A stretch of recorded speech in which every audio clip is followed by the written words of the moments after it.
What is up, my friends? Greetings, good morning, and happy Wednesday. What's up, Mudu-sama, Zelathar, Barquartz, Mighty Cat, Gaming Catarella, Killick69, Lurkers, VOD viewers, and everybody else.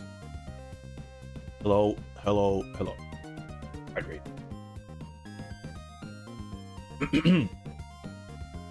I was a bit busy yesterday with a variety of things. Had some stuff going on recently that needed my attention.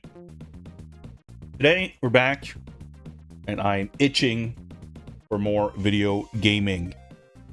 Specifically, I am itching to continue our journey towards 1cc supremacy in Tenchi Kurau 2.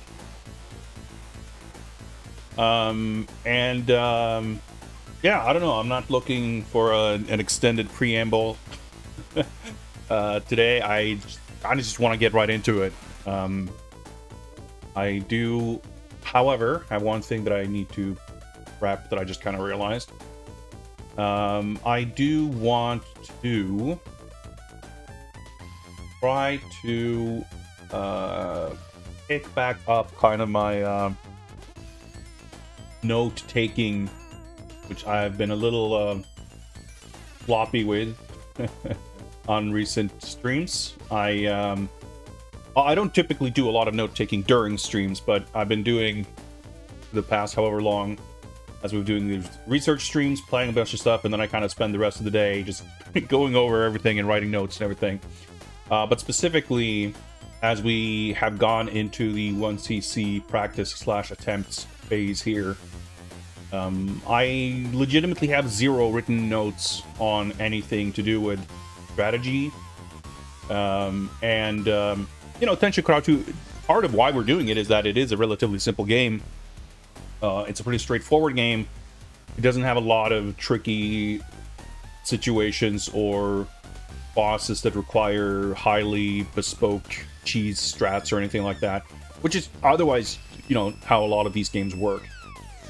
So I've been able to do pretty okay, but I noticed last time, or honestly, it's been a pretty consistent thing, where every time I play it, every time I kind of either do full game run attempts or just like look at an area that I didn't look too closely at earlier, I'm kind of realizing like, oh shit, here's actually like there's stuff here I should be aware of, or you know, certain screens that could actually turn out to be more dangerous than it might seem. And it's all those little details that are easy to forget, so having more of a written record of all those things, I think, is going to be helpful sooner or later. So I thought today I should try to make a little bit more of an effort to make note of these things, because that's the thing. I can like vaguely recall that I came across some things, and of course there's a few things I specifically have kind of memorized, little tricks or you know, how to approach certain things or whatever, but there's a lot of details that I either know that I haven't fully properly memorized, or have a feeling that I will likely forget about if I don't like make note of it. So I thought today what I would do, first of all, I wanted to start off with a full run, because we haven't actually done that. Like the last stream, we ended with like 1 credit, like playing out a full credit versus just doing individual level or boss practice. And we made it to the 7th boss. But I didn't finish the game after that, so I didn't play through the whole thing. So you can see down there in the bottom right, I have my little PB note there. So yes, I've cleared the game with 3 continues, 4 credits and all. But that was not the same run that made it to the 7th boss. So I haven't actually done a full run to the end to see how few credits I could finish the game with since then. So I'm kind of curious to see if I might improve that with a 2 or 3 CC. But also, the more I kind of neglect certain levels and everything, the you know, the more I'm going to forget about them. So I think it'd be good to just have a full run. I was going to say under my belt. Obviously, I have that, but I mean, kind of revisiting the whole game, and I feel like that's a good way to start off today. And I figured what I'll do is, we'll see. On the one hand, I do want to kind of stop to take notes and everything. On the other hand, I do just want to go through the whole thing without stopping, and just like doing a more proper full run. So we'll see. But I have my notes document on hand here, ready to take notes, and I want to make sure that at the very, very, very least, if I decide to not stop to take notes during stream, at least as soon as I wrap up, go back in there and make some quick notes about things that I want to make sure I don't forget. Rage for Kiwi, greetings. The things that we kind of... The major revelations from last time is kind of that the Stage 7 boss is a bigger choke point than I had realized. Because it's... I had learned the trick to consistently bring the magic sword to the fight, which is very helpful. But I had not realized how crucial that sword is, and more importantly, how crucial it is to make good use of that sword before more or less inevitably losing it. Because once you lose that sword, I don't know why I hadn't really opted this. Maybe it's because I did have a lucky fight previously or whatnot, but it turns out that that fight is really, really dangerous. So, because we looked at it a bit last time, but I haven't actually... Well, I have practiced it a little bit, but I haven't learned how to properly do that fight. I will be aware that I need to be careful about keeping the sword. But in that fight, you're fighting a lot of these little assassin guys who have a very evolved ability to just land a quick straight hit, and one touch is all that's needed for you to drop the sword. And once you drop the sword, that fight becomes way more dangerous. So it's a little bit of a problem. You have 3 lives for the entire run, and at this point, stage 6 and 7 are both fights that I'm not sure if I have done them deathless even once. And stage 9, the final boss, I got to the point where I'm like consistently enough. If I have 3 lives at that fight, I can do it, no problem. I have cleared it with 1 death. I don't think I've cleared that fight with 0 deaths. And the other thing about this game is you can't really expect or to get to a boss fight with full health. The game doesn't typically give you a full heal. Some games, it's quite common to have a full heal basically right before the boss fights to kind of reset things, so that you essentially always reach a boss under the same conditions. This game doesn't do that. It also does not provide a full heal during the fight, which is relatively common too, I feel. Certainly, like, Streets of Rage does that for, like, every boss fight, where you're given a turkey. What have you got and you there? kind of... A box? It's up to you to kind of decide when to use it. Either you use it to get up to full health as this fight starts, or you get there with enough health that you can just save it for later. And yeah, we don't really have that luxury in this game either. So why not? We'll take a look at that in a moment.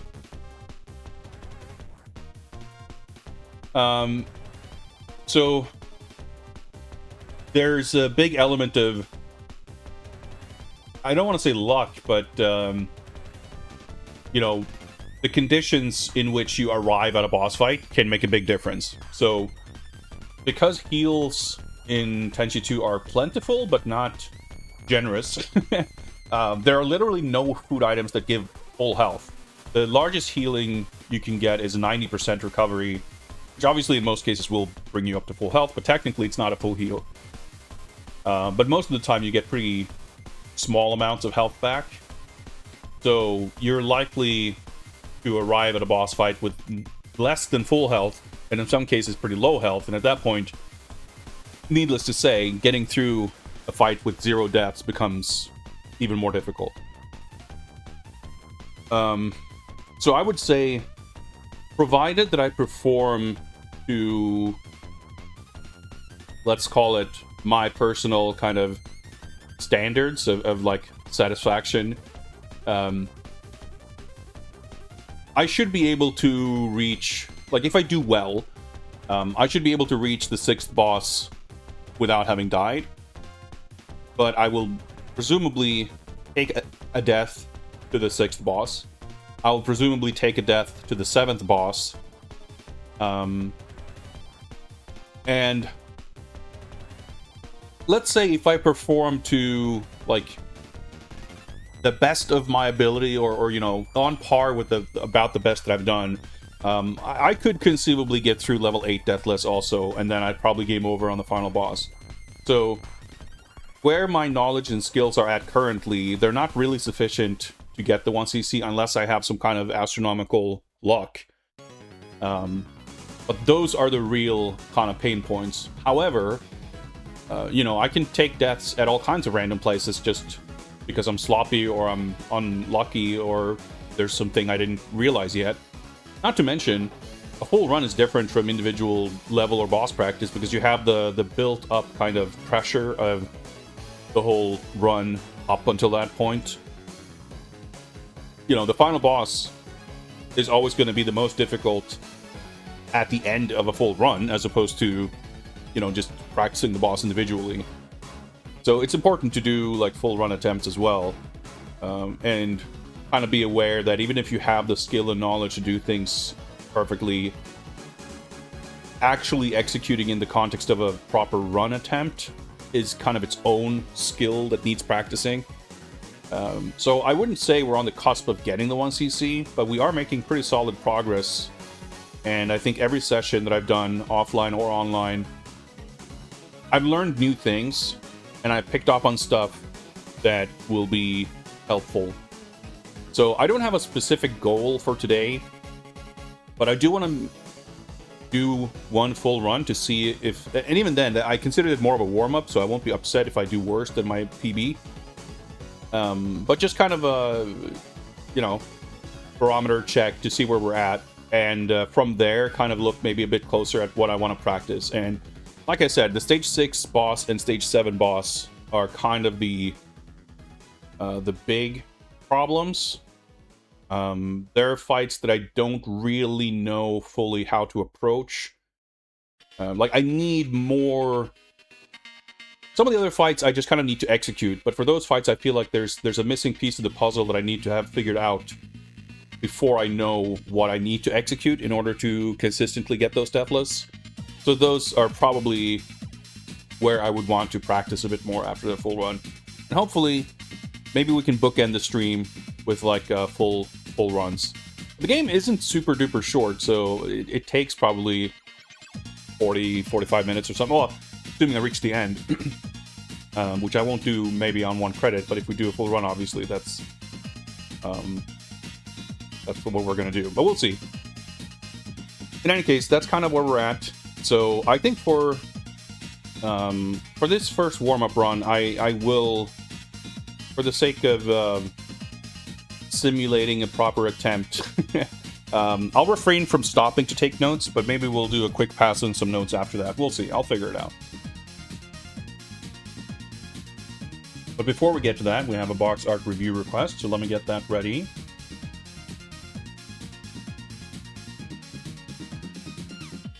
Bear with me for a moment.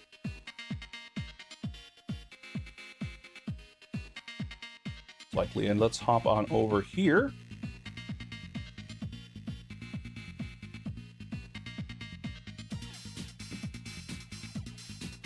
And let's take a look at Tunnels and Trolls, a role-playing game, Crusaders of Kazan, by StarCraft for the FM Towns. A recent billable obsession, if I'm not mistaken. I've seen streamed titles, even if I haven't been able to catch much. And quite frankly, I think this is not necessarily my type of game. I am, however, quite fond of the box art. It's very cool, and from about the 2 seconds I caught of Bilbo streaming, what I presume to be a different version of this than what we're seeing here. This is not, maybe not the cover I would have expected. But I guess it's, well, I mean, not that it's a conceptual mismatch or anything, but I guess this is like a dungeon crawler RPG type thing. And it's not like the artwork is a bad fit for that. Just that the style of it seemed a little less, just a bit more dry and basic, I guess. I don't know. It is kind of funny though. I think there's just something about the logo, and the artwork and the character designs and the color scheme. Like it's not necessarily a weird fit, but it's like I would expect something. The logo is so like bright and like colorful and cheerful, and even the name itself, like Tunnels and Trolls, sounds like it's kind of a version of whatever this would be like for children. Just the name of it, devoid from any other context. There's just something about it that sounds like it's not that, you know, dangerous. It's not that scary. It's just a little like comfier and cozier. And you combine that with this like typography, like it makes it seem like it's a theme park attraction rather than a like dark and dingy dungeon crawlery thing, I guess. So there's like some slight kind of tonal mismatch between, you know, in my mind anyway, the title and the logo and the artwork and the character designs, and like even Crusaders of Kazan, like that sounds like a fantasy novel. Tunnels and Trolls sounds like a kid's TV show or something. What's up, G-Stars? Yeah, I mean, Trolls, of course, like, that's the thing. It's not necessarily Trolls in itself that I associate with you know, something that is less scary. I think it's more about, like, the alliteration and, I don't know. It's hard to put my finger on it exactly, but there's just something about it. Maybe it's just that out of all different kinds of folklore or fairy tale or fantasy type creatures, trolls are like the ones that are maybe, and you know, this is kind of confirmation bias because it's like it happened to have turned out that way, but like trolls are kind of more compatible with like something that's a bit friendly. You know, if it was skeletons or you know, vampires or I don't know, zombies, orcs, like it's hard to imagine any of those things being kind of turned into something a little more friendly. But a troll, it's like, you know, it's a troll, you know. I don't know. Like I said, it's not necessarily an entirely rational thing. It's just how my brain connects certain dots that makes it feel just like slightly tonally, I guess I don't even know if incongruous is the right word for it, but certainly I think the design of the logo isn't helping. But I should also mention, of course, that this is a Japanese release, and I would presume, not knowing anything about this, that this is not a Japanese game. So probably there's some kind of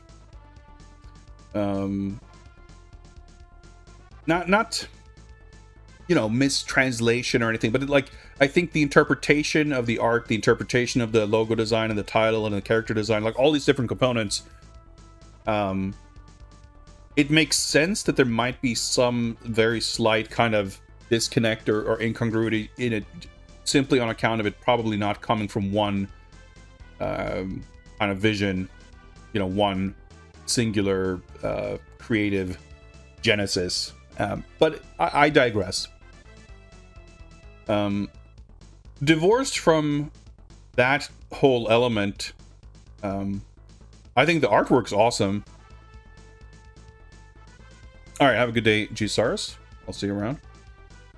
Thank you, thank you. To me, I think what's like really striking about this, you know, it's a fairly standard kind of setup for this kind of thing, right? Having the logo like fully splashed out right in the center is a little unusual, but it's pretty cool. Maple Mystery with the raid. Welcome, friends. Greetings. Rare overlap in stream times here. I'm doing morning streams lately, and I know you were running a bit late. But welcome. We're doing some box art reviews before getting into the main event of today's stream. I hope the murder mystery adventuring went well. I was only capturing bits and pieces at the end there. One of the most pro Crimson Diamond playthroughs. Well, thank you. I try. You cracked the case. I'm glad to hear it. I'm glad to hear it. Yeah, Crimson Diamond is incredible. Of course, I'm sure most viewers would be fully aware, but in the off chance that you are not, let me see if I can type. Certainly cannot type and talk at the same time, so let me do this carefully.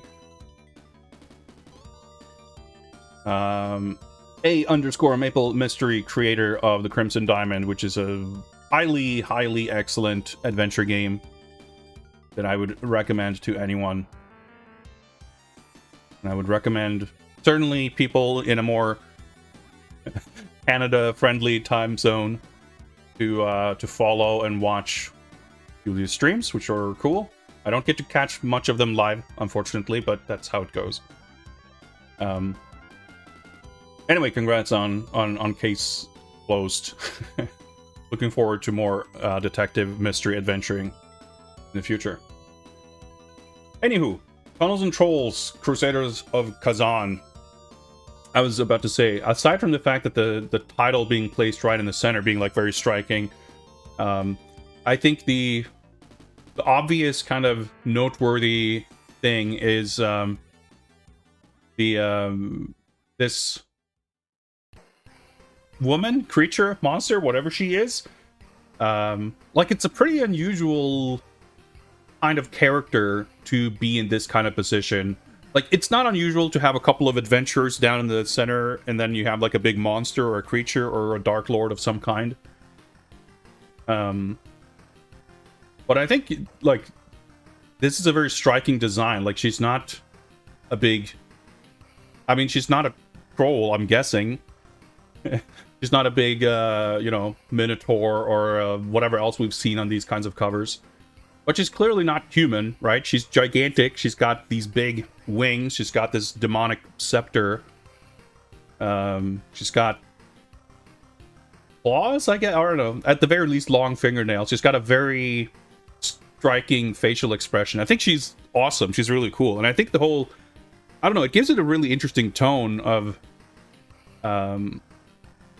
It's something about it. Again, I don't know that this is representative of the character design or the feel of the game, but there's just a slightly off-kilter, otherworldly quality to this kind of creature, question mark, whatever we'll call her, as like the centerpiece of the cover. And I think that's just really cool. I think for being a pretty standard, generic, like, adventuring party bottom, they're pretty cool too. Yeah, some kind of succubus or something, like, I'm not sure. But either way, like, it's a pretty like, as far as these things go, I feel like it's a fairly non-standard thing to kind of feature this way. So I think this is, like, in a lot of ways, a fairly standard kind of broad concept of a dungeon crawler RPG illustration, but I think it is technically well executed. I think it's, like, eye-catching and charismatic, and I think it's got something more going for it with the character design than many other examples I've seen.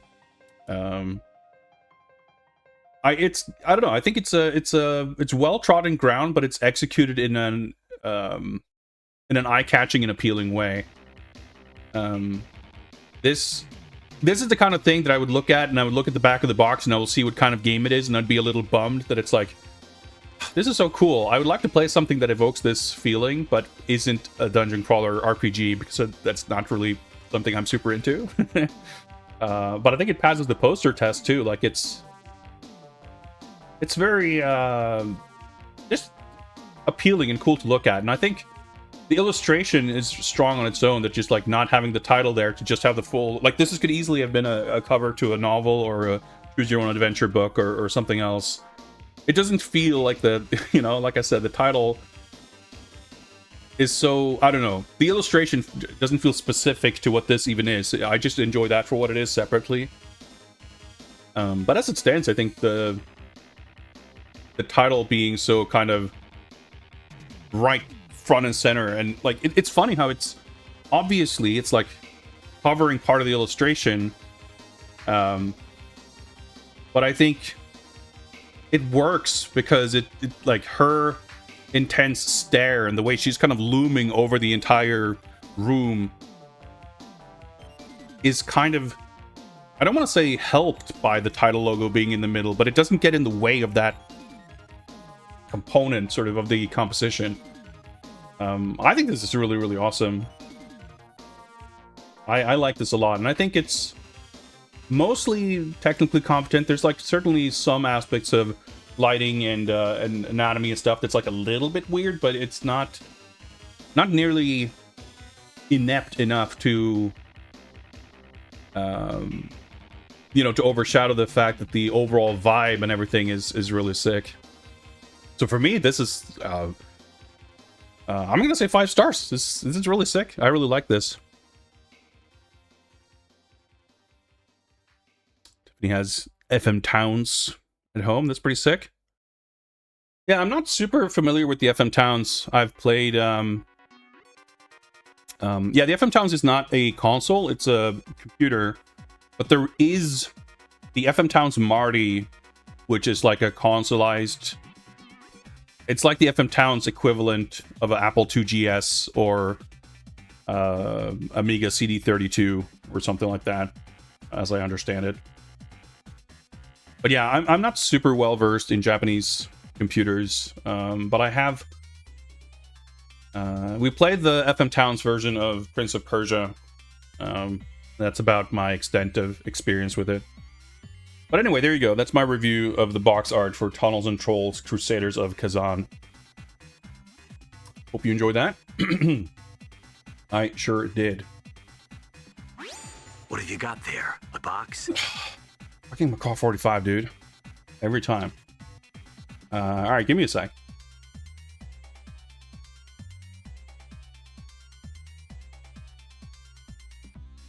Alright, we'll do this. Fine. Give me a moment.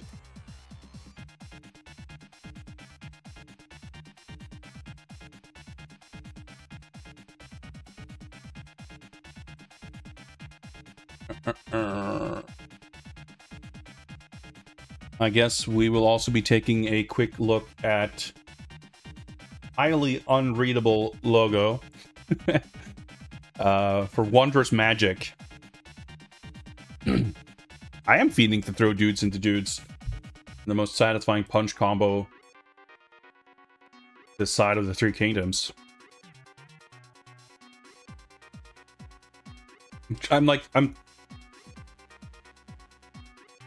I guess it's just the katakana. Yeah, it's like Wondrous Magic. Yeah. The katakana is like really hard to read just because it's like white on white. Yeah, I feel like there's quite a few box arts like this for the Super Famicom. This like sort of contemplative, not particularly action-packed fantasy sort of thing. One pretty distinct, I would say, kind of flavor or genre of Japanese fantasy art. It's not necessarily my thing. I mean, like, it can be if it's like really evocative. I think this is well executed, but doesn't really do that much for me personally. I think the English logo is really cool, even though the coloring all makes that a little hard to read too. It feels like a very common kind of thing to have this white, like, I don't know why, but I in my mind when I think of like Japanese PC and to some extent Super Famicom like fantasy RPGs and the like, having like a white box with this kind of pastel-y picture on it seems like a little bit of a recurring theme that also gives it a bit of a different vibe than the kind of... I wouldn't expect that on kind of an action-y game unless it's going for something very aristocratic, artsy kind of thing. But for something that's more story-driven or character-driven or, I don't know, atmosphere-driven, it seems more common. I think this is really well executed for what it is. I like the hint at like a city or a castle in the background, and I'm slightly curious to see more of this because I'm not familiar with the game, but I'm pretty positive that it's not my type of thing. I'm just assuming based on a variety of factors. I think the artwork also doesn't really resonate that much with me personally. I'm torn on how it uses the Super Famicom box format. I'm usually a hater on stuff that doesn't feel like it's using the proper like aspect ratio correctly. In this case, I do feel like the white sort of framing is... the way it's used feels at least a little bit more deliberate. Having said that, you can see briefly in spots at the top of the artwork it's just cut off. You can see it like behind the W and Wondrous. That bothers me a little bit. Not to mention, of course, that the white backdrop makes the katakana logo super hard to read. So that's a little weird. I feel like this, this kind of border frame effect, if that had been like symmetrical up top, I feel like it would have been, that would have contributed also to more of a deliberate feel. So it's got some stuff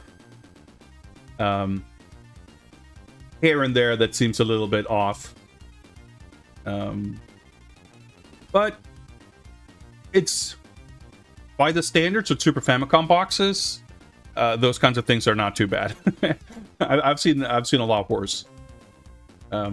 It's like pleasant to look at. It's neat, but it doesn't resonate super strongly for me personally. But all in all, it's above average. It's not bad by any stretch. I'm gonna say 4 stars.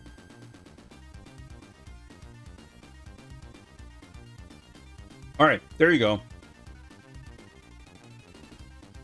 Now, let's punch some dudes. 6 out of 5 for you. I can see that. Like, I think it's... I think that speaks to the difference in sensibilities between us. The thing is, I wouldn't have a counter argument because I don't think my rating at the end of the day is, in this instance, down to any, objective measures. It's just that for a box to score that way for me, like, it needs to be the kind of thing where I look at it and I kind of just like can't stop looking at it because it's just something that keeps drawing me back in. And that can take a lot of different forms. And so there's no real like recipe or definition for like, if the box has X, then I will feel that way about it. But what I can say is that if it doesn't have it, then like I can't force myself to feel that way about it. It's a good box though. I think it's like the illustration and the mood that it conveys could have been a 5 out of 5, but I feel like when I'm already kind of borderline in like being kind of pulled in by it, and then you have some of these like technical aspects of the box formatting and everything, like that's what kind of tips the scales up or down. and in this case down to 4 stars. But it's a good box, certainly. Anyway, let's punch some dudes.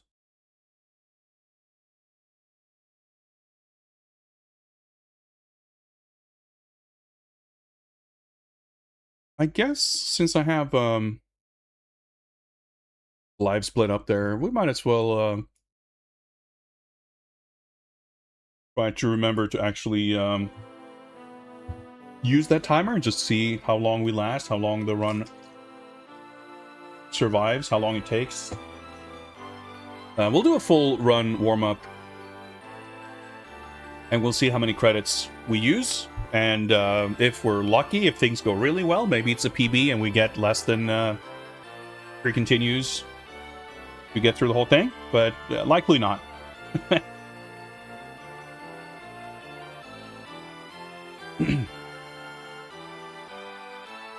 Yeah, I think, like, there are certain kinds of covers where you would just be like,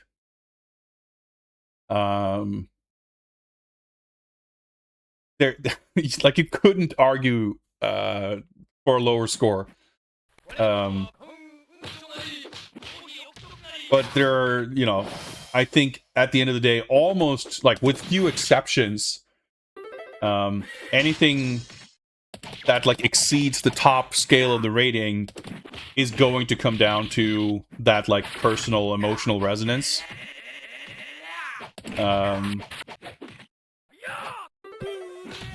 So that's pretty much always a factor. But anyway, let's go battle some Red Cliffs. To whoever asked that, I don't think we looked at the American Super Nintendo Phalanx box art. I can't remember. Thing is, if we did, like, I wouldn't have that much to say about it.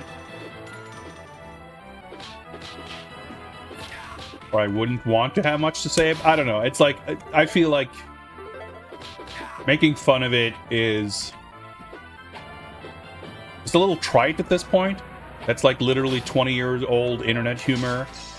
Like, it's a baffling box art, sure. I don't feel like I'm necessarily adding a lot of interest to the discourse. Reviewing it is, I guess, how I feel. Get some points.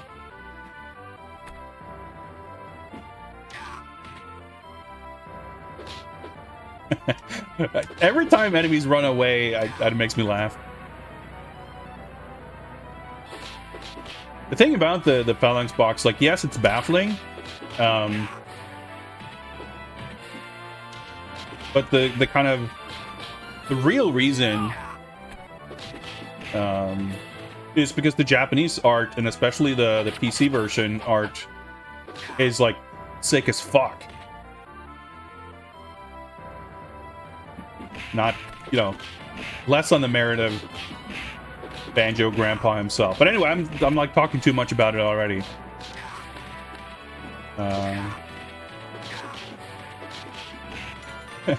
Guy decided to run away across the entire screen.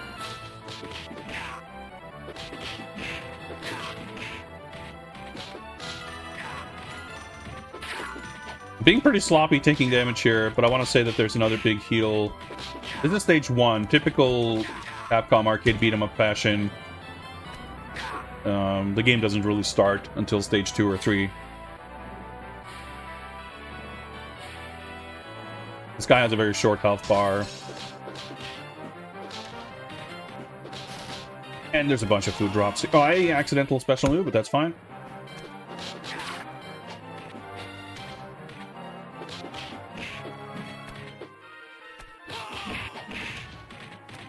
Special move is bad because it's very vulnerable at the end. Do that. My inputs are a bit sloppy, it seems.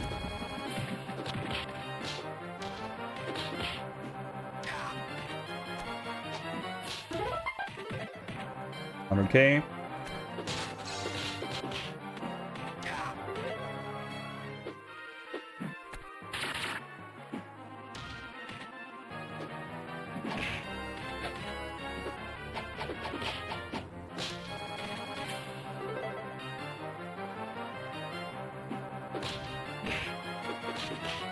literally makes no difference, but I was a little tense there because I wanted to win the fight with full health because you get extra points.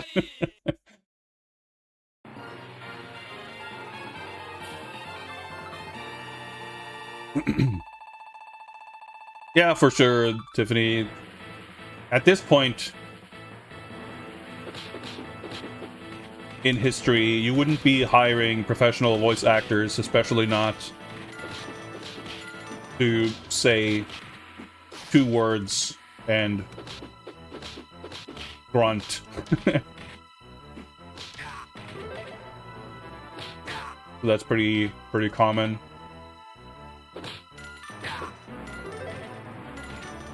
I mean, of course, Makai, there's no accounting for terrible taste.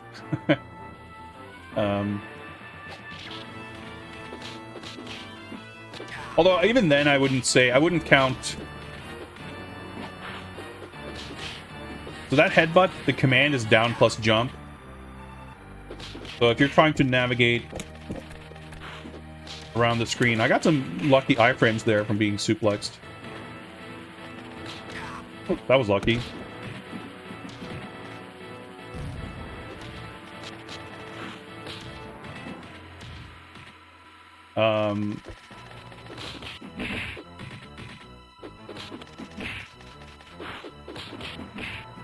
I'm having some weird hitbox, like god luck on this screen.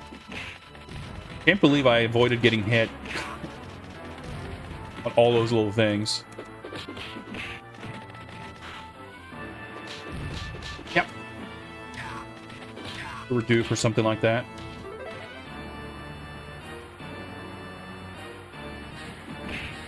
Morning left empty. Yes, we got a Maple Mystery raid.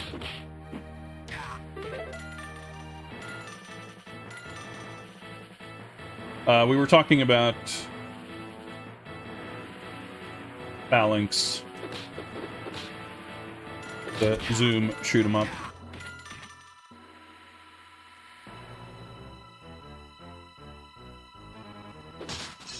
The difficulty curve in Final Fight is like a little bit different.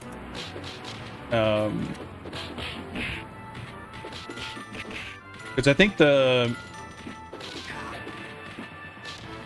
Final Fight has kind of the most difficult stage 1.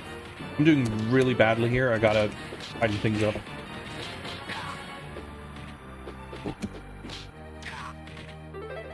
Like, it's very generous with healing items and stuff. It's not difficult per se.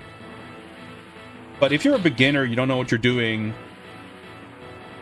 Like, there are more places where you could die or slip up. You know, something like the Bilbo ambush.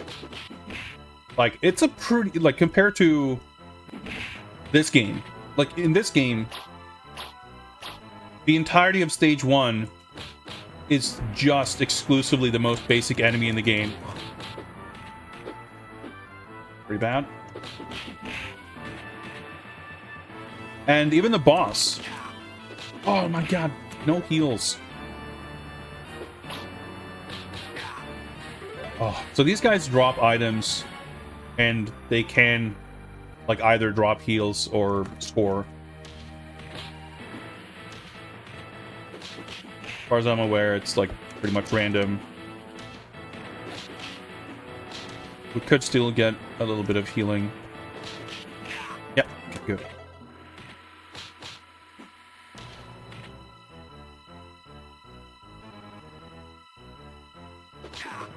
So yeah, stage 1 here is essentially completely free, as you say. See if we can pull this off, if I remember how to do this. That's not good. That's also even worse. And this is... We're gonna reset. That doesn't count. It's not even good warm-up.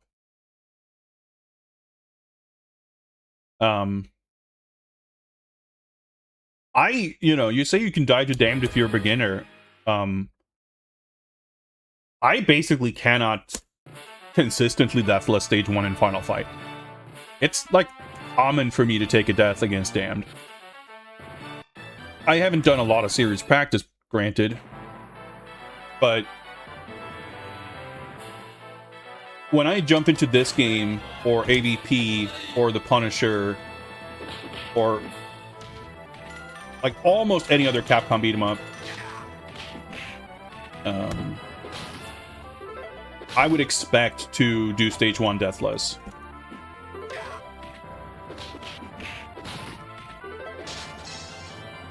And in some games, like, so Final Fight overall is just like the hardest Capcom beat 'em up, for a multitude of reasons.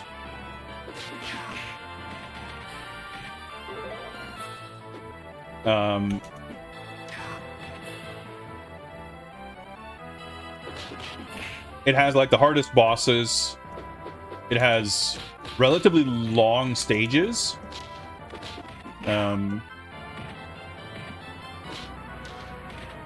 It has really rude and aggressive enemies.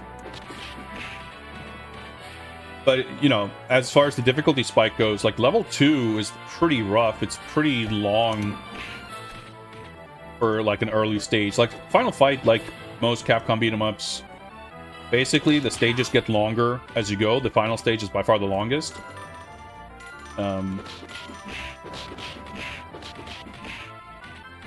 But in this game, the Punisher, Captain Commando is even more extreme because it's such a short game in general. Like the first stage can be completed in like 90 seconds in some of these games. But even so, like the spike on level 2 in Final Fight, like it's pretty long. Like I said, there's some pretty rough encounters. And then the boss, like Sodom, is like really difficult and really cheap. And, you know, granted, I did take a death against the second boss here because I was a bit clumsy, but it is like the second boss is a spike here too, because the second boss is by a significant margin more dangerous, I should say. Maybe not more difficult, but certainly more dangerous, if you can make such a distinction, than the third boss, for example.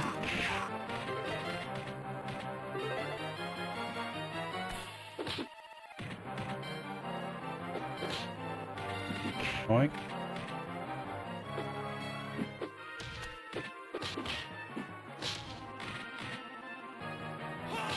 There we go.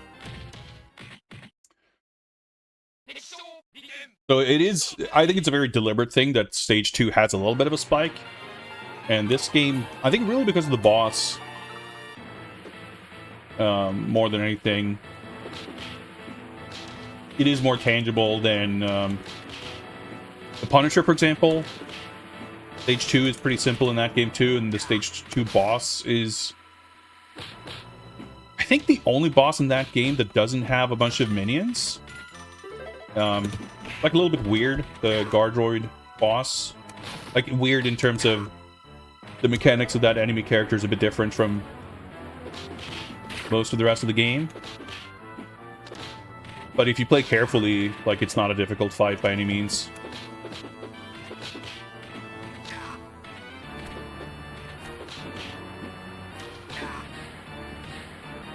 But I like the difficulty curve of this game. Oh, cat spacing.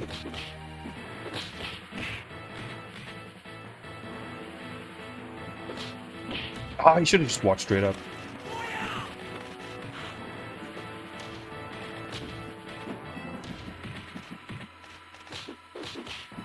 This is definitely a screen that can fuck you over a bit. I think that's actually what happened last time. This is like one of those screens that, like, wait, I shouldn't be having this much trouble. And it's like, yep. That can happen. If we do well at the rest of this, we could recover. But yeah, I went into the boss fight pretty unprepared.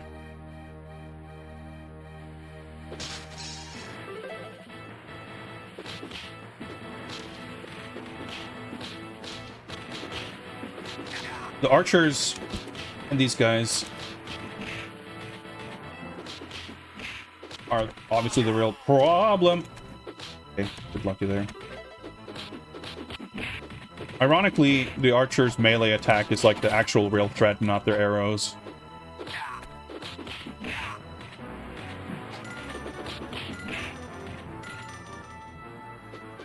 Yeah, Bonebreaker is, for my money, the hardest boss in the game.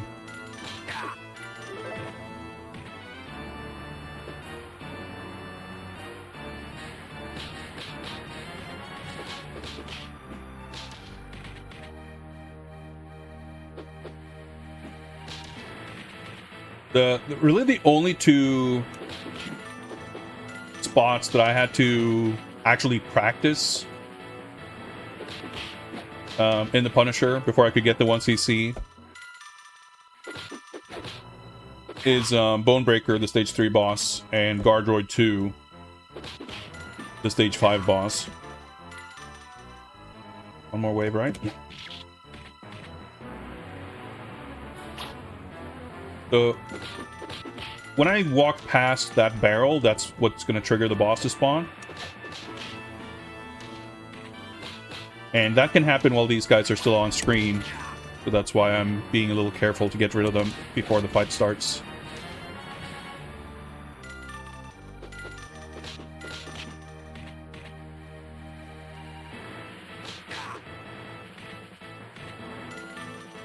I haven't worked out a super great strat here, but I guess he's coming up pretty, like, at the top of the screen, so if I'm...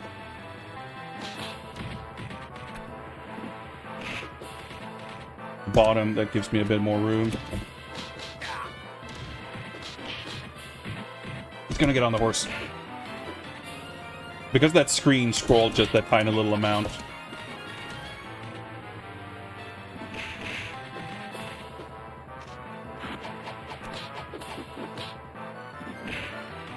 An axe here, right?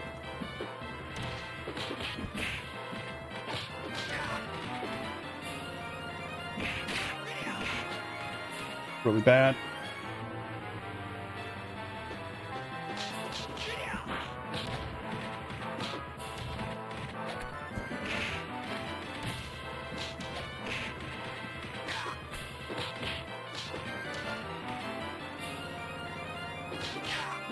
Oh, no food.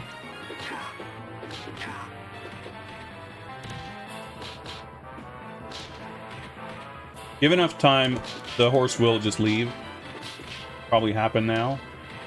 But even if the horse is still there, if the camera is far away enough, even if he makes a dash for it, he won't be able to mount it. That's why you want to separate from the horse and keep distance like this. I did not realize those guys can grab you.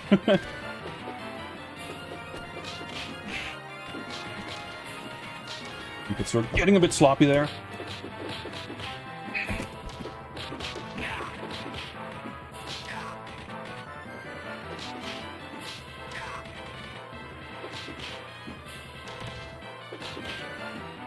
Okay, that was a little too close. But considering how badly that fight went, I'm glad I was able to turn it around.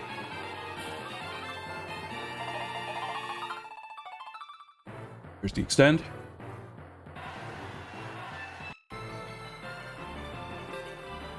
I'm not going to pound on button. I'm going to press very gently. Just have some meat buns, not stress. Because you got to mash really hard to win this. And I don't need to. I don't really care about score. I care more about maintaining my physical health. Alright. We're over a little bit of a bump. Stage 3 is another short stage.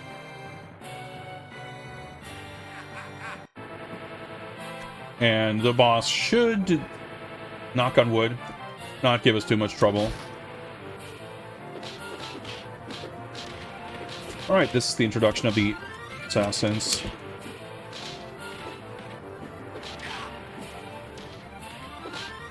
As you can see, they can slip out of your range pretty effectively, and they have a lot of different jumping attacks.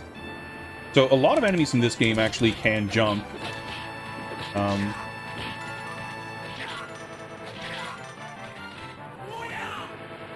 I'm just super going to drop the weapon because I don't feel confident about using weapons. Okay, that barrel's just lost, I guess. Another barrel wave here.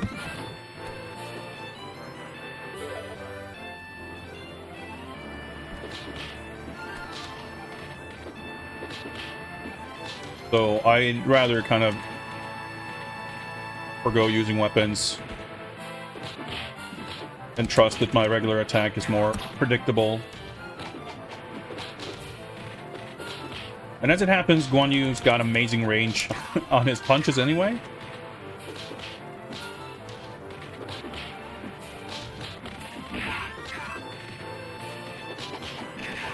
So I want to say there's no forced scrolling or cutscenes on this level. It's one scrolling scene. We actually, in the stage intro, we actually saw the entirety of the stage. Which means that when we're done here, I don't need to rush. I can just, I don't need to worry, rather, about rolling this meat off screen. I can pick it up at my leisure. So, boss time.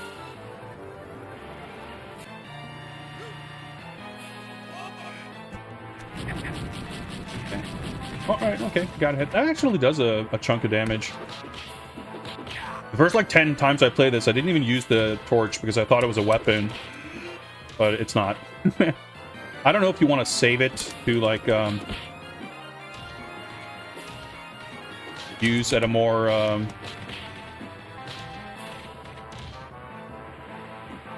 critical moment or anything.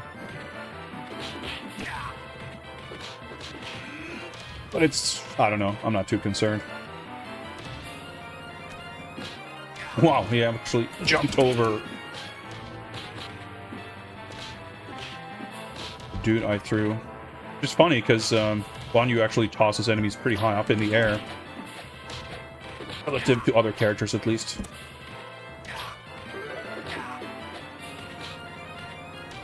Bosses will slip out of your grab more quickly than regular enemies. So, although you can grab them and do 2 headbutts and a throw, a little tight. I can't believe I actually punched him out of that. Lucky. Oh! Fucking hammer.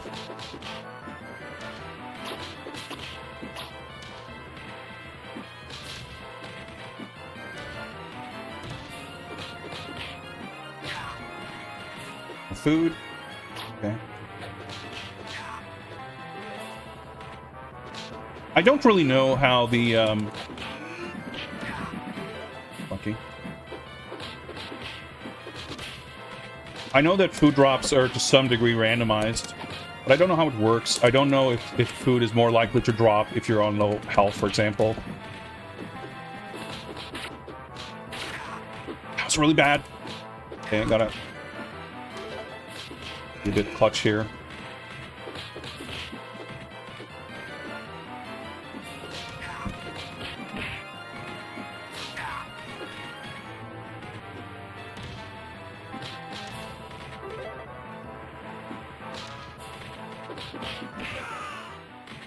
Man, these fucking fights always going down to the wire. Oh, that's... like, that doesn't feel good. This shouldn't be that troublesome a fight.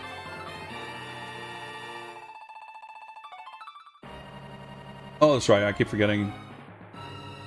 Stage 3.5. We're gonna fight the girls.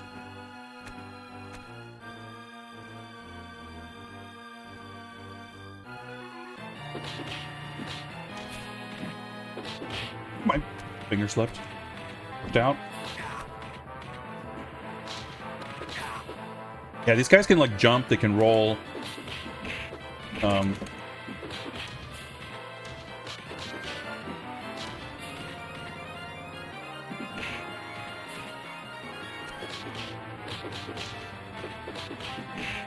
Let's do that.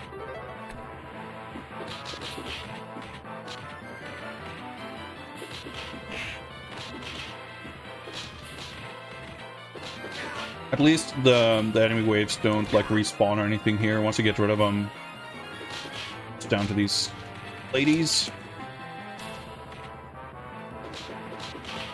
If you can contain them properly like this, it's not too big a bother. But they have this knife throwing attack. If they're on your Z-axis alignment and at range... that was supposed to be a...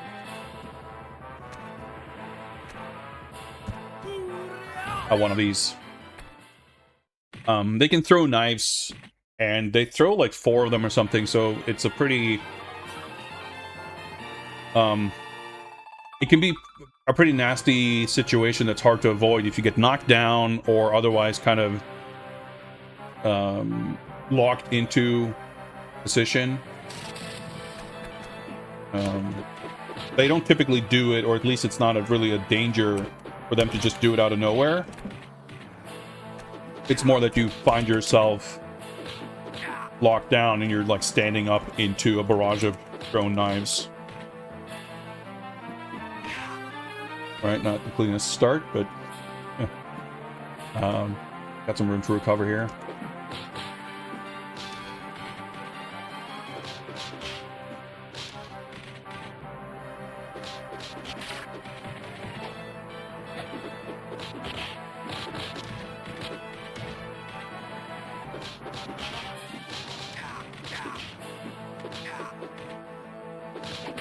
Oh my god, see the way they can... These guys have just this uncanny ability to sneak in hits where it feels like they have no business sneaking in attacks.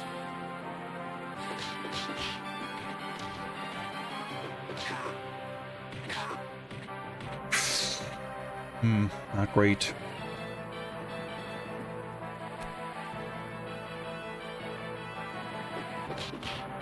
The thing that especially annoys me with these guys jumping all the time is that it's statistically more likely than other enemies that you're gonna hit them out of the air, at which point you cannot land more than one hit. It's just the one jab, and that does kind of pathetic damage.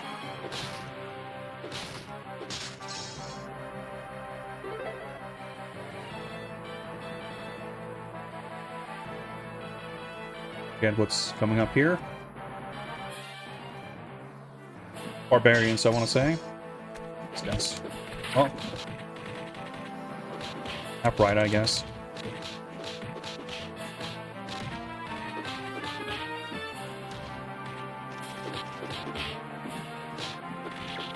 Yeah, they can like jump away like that too. They've got all these different tricky jumps. Oh, they hit a weird angle too.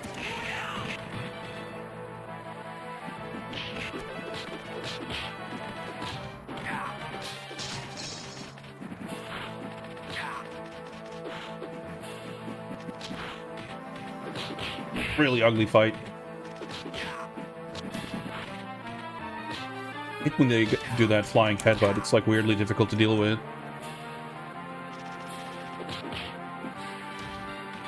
The Super Joy is not useless, as you saw. I did use it to surprisingly good effect right there. But I don't like to rely on it.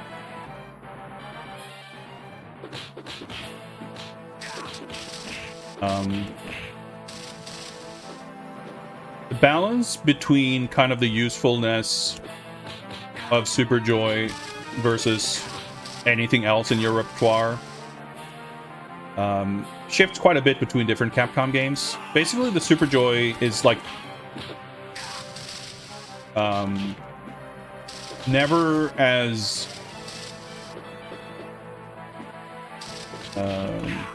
useful as it was in Final Fight. And it's not strictly because of the properties of the Super Joy necessarily. It's also just a combination of factors that determine kind of how effective the Super Joy is relative to anything else. And in Final Fight, it's very much like you get sort of locked down, and not only is it like the most effective answer, the timing of how things sort of play out and overlap means that you are more frequently going to find yourself in situations where you can react by super joying out of a bad spot. In this game and many others, by the time you would have been able to react to it, like the damage has already been done. It's looking away. So this is a really bad spot that we're kind of approaching this boss fight with. But it's okay, it's a warm-up run.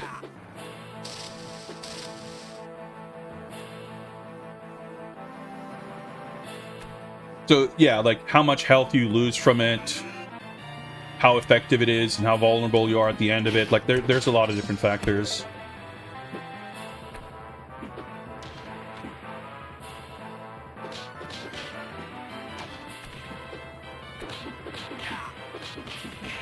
It's also, you know, the way that kind of shakes out can also be the difference of, like in Final Fight, the Super Joy is what gets you out of trouble, kind of. Whereas in some of the other games, like, if you had to use it, you were already in, like, kind of too bad of a spot anyway. Like, relatively speaking, the situations in which you would use the Super Joy may be even kind of more desperate in games where you have other options. That makes sense. I'm struggling to form cohesive sentences as I'm doing this. Fucking archer melee.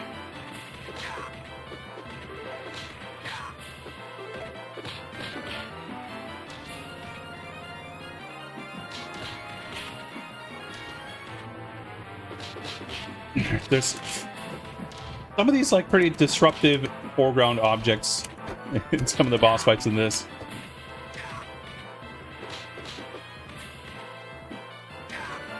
Down there. That missed out on extra damage. Bless those gigantic hitboxes.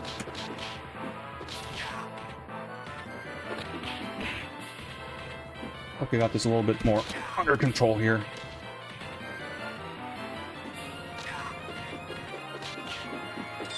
The Super Joys also do really pathetic damage in this game, especially against bosses. Especially if they're low on health. I'm not sure exactly how many of these factors actually make a difference. In Final Fight, if you have enough health, you can very easily look at the boss's health bar and see, okay, I can go into like a DPS race where I like deplete my own health bar with repeated Super Joys, but the boss will die before I do. You can't really do that in this game. Because you will be losing more health than they do. Final 79, the unspeakable horror. Thank you very much for the continued support. Appreciate that. Thank you.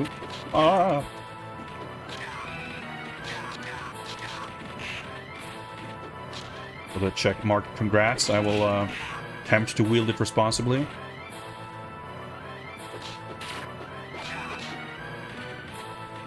Like, Knights of the Round is maybe the best example of the Super Joy just doing a ton of damage. So it's actually like kind of a weirdly good offensive tool.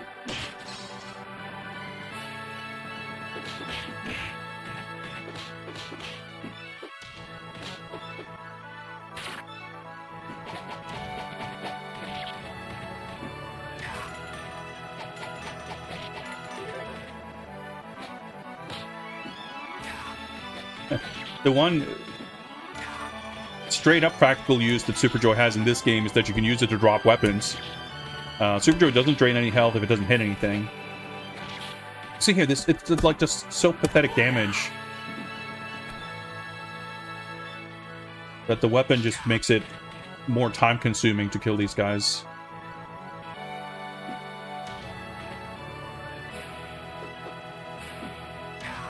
Keep grabbing by mistake. So that item summons a horse. But the horses are also kind of a liability. Unlike in Knights of the Round, where the horses are really good. Here, it just kind of makes you slower and more vulnerable.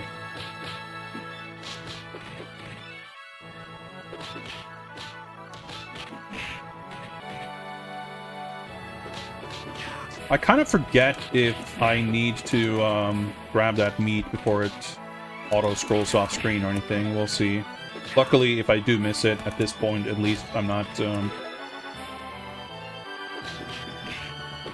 in massive danger. But of course, given the choice, you would prefer not to lose out on any amount of health. But I want to say that after we finish this, we just have to walk through this big empty field. So I don't think that will get scrolled off screen, but let's try to put that theory to the test.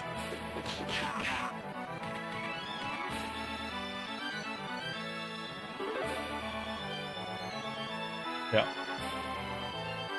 Is there one more fight before the boss? Yeah, it's just this big empty field. Nope, boss fight's coming up here. By the building. Yep, there he is.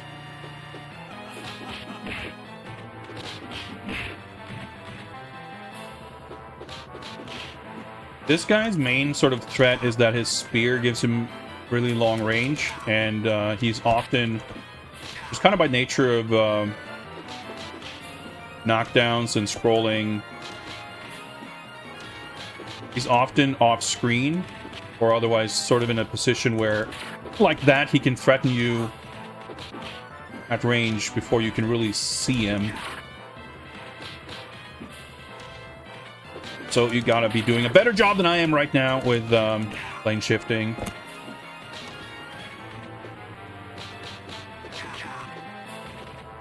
Two drops.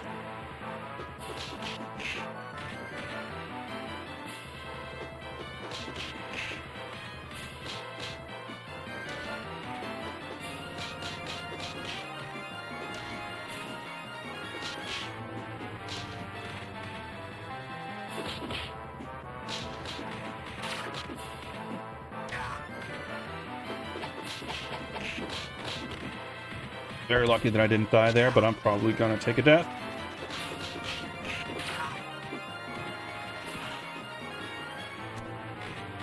So it was really the early stages of that fight that messed me up. I really wasn't thinking. I know how to deal with this guy. Like, you knock him down, and then you just make sure to move up or down so that when he approaches you, he doesn't approach you horizontally like this and attacks you, but he will, like, walk up to you or walk down to you and can't really pose that much of a threat. In fact, he by himself essentially cannot pose a threat at all. The threat is really the way his timing overlaps with other enemies. So that was like, this is a fight I should be able to do deathless.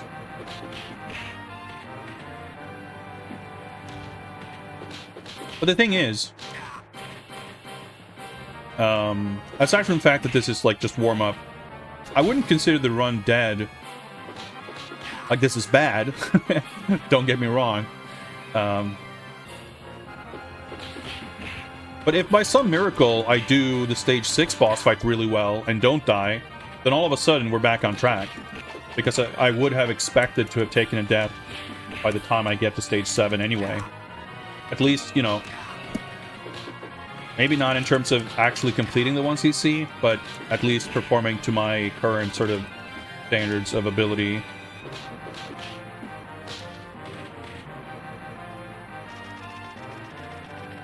Try to do that. Doing the extra hit is so satisfying. So the way the game works.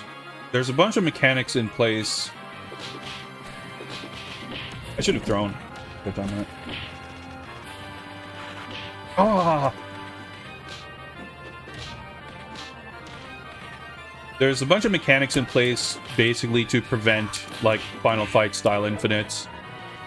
And one of them is that if an enemy gets hit 3 times, no matter by what attack, they get knocked down.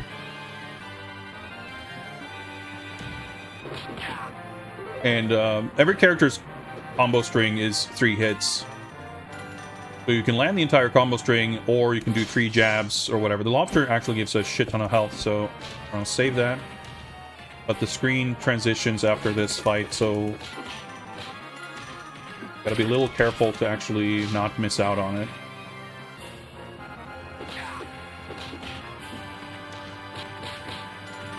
And in the Capcom beat-em-up tradition, you can cancel the ender of your combo string into a throw. Just double check. Okay, there isn't actually forced scrolling here. Good. Okay, so that lobster is basically safe. You don't need to eat it too early, worrying that you'll lose it. Good to know. That's exactly the kind of thing I should be taking notes on. Because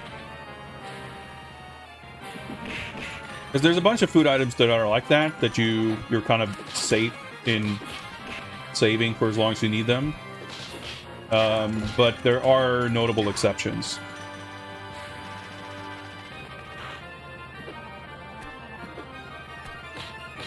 So anyway, oh, I guess the other guy's died? He spawned or something.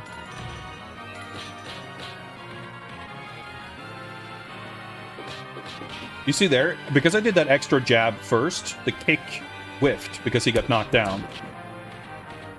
But if instead of doing the kick, you do the combo grab ender in a situation like that, even though the enemy has been knocked into the air, the combo grab ender will still... Okay, I missed him entirely. That's fine.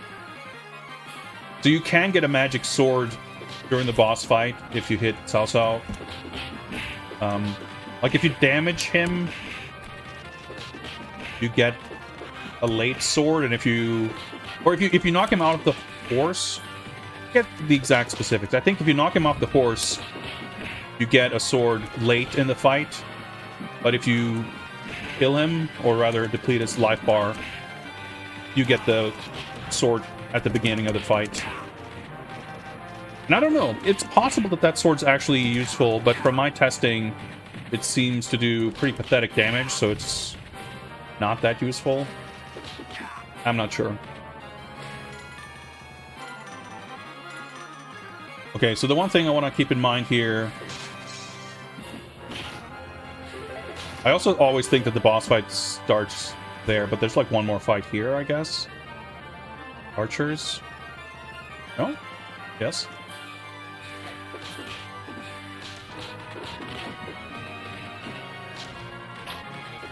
Keep thinking like, oh yeah, I arrived to the fight with good health. And it's like, fuck, I gotta deal with this shit first.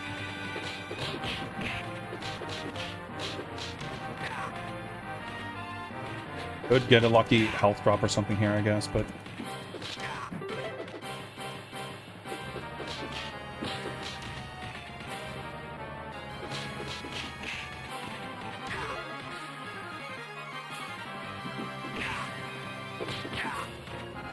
Alright.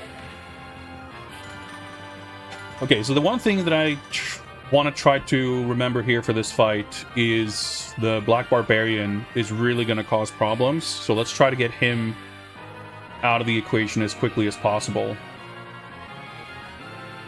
But I do expect to die in this fight. Where's he coming from? Ooh, I didn't mean to do that. Thing is here, it's so crowded that it's kind of difficult to aim for specific targets.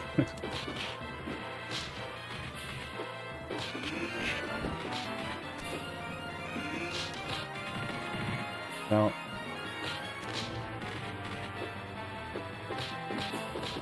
As you can see, he's got a pretty tanky health bar.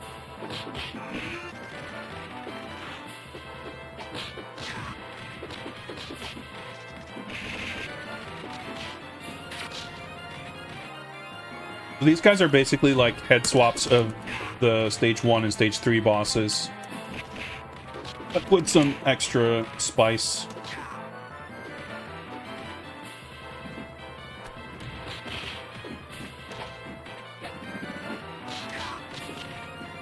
Let me throw him that way. Oh my god! That spear attack is the same attacks the stage 1 boss has, but the way it, like, it hits you. Obviously, for the stage 1, he still got that magic sword. Huh.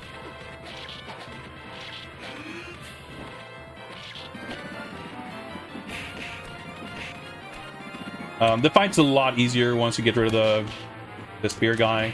But it's really, like...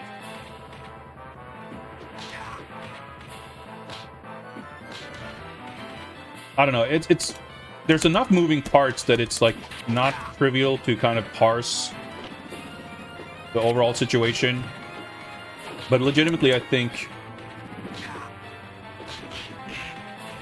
the Barbarian is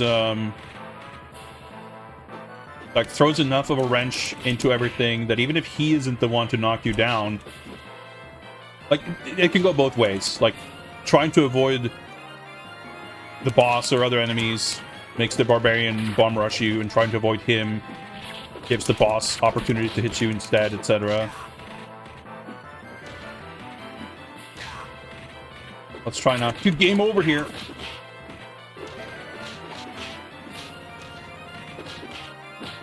We'll be fine. Because even a jump kick now will do it. Yeah.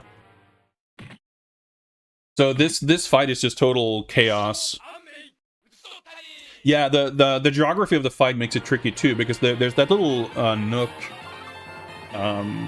before the bridge on the right side where like things can get sort of stuck, and it's not like that kind of corner layout can be in many situations beneficial to you, like in beat 'em ups in general. Having a wall behind you essentially means that you cannot get surrounded. Okay, he's not walking, just sliding off screen.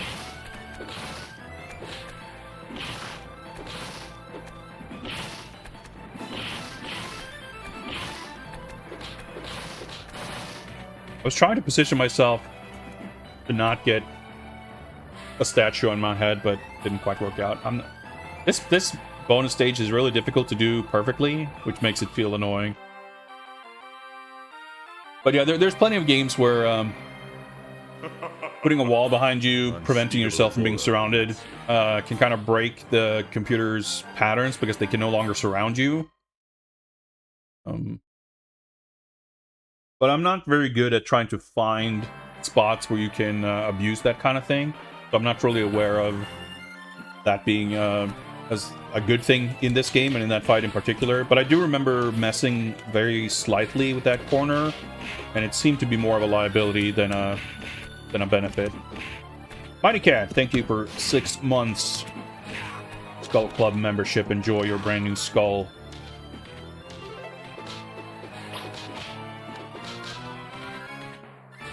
So,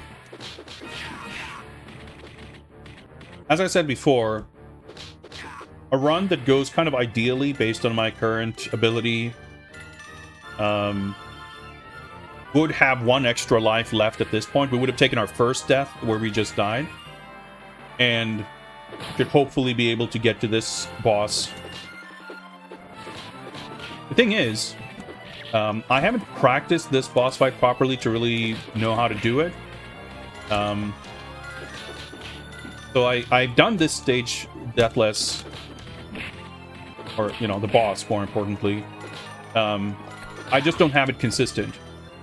But that means that if we get lucky, the stage is quite long. There's a few other sections. We're going to go up on the deck again. And it's like the fire interior. So there's going to be opportunities to get fucked up, but also opportunities to recover, get some health back.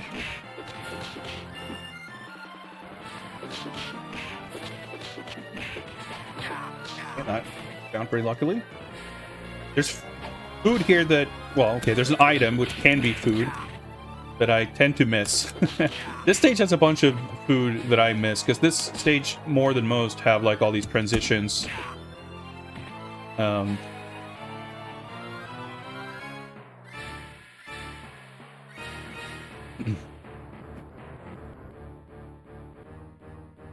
Here, this is the area where I always like miss the fish, I think.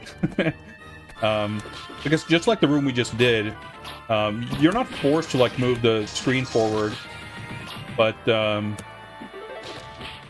if you don't, just like we just saw, like this section will just end. I'm pretty sure. I always get confused about it, which again is why I should be taking notes.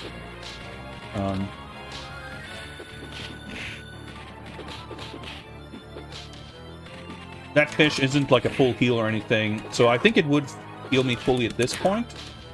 But if I take any more stray hits, I might be fine to eat it without risking. Okay, I'm gonna do that. See? That's why I get confused, because there's that go sign and the screen doesn't forcibly scroll or anything. So we can drop this sword, but let's not pick it up. Oh yeah, there's a lobster here. The screen is currently locked. We can't go back to the sword. But when we finish killing the enemies here, the screen will unlock and we can go left again. But because we will have limited time to do so,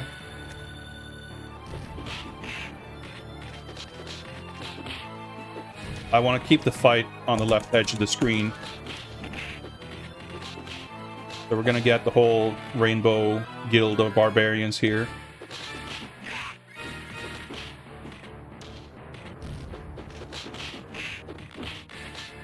Pretty fun fight. Got some stragglers here. Try to fix that. Okay, nicely contained. Didn't mean to do that, but that's pretty okay. Did he just blow himself up? I think he did. Okay, I think this should be the last two guys.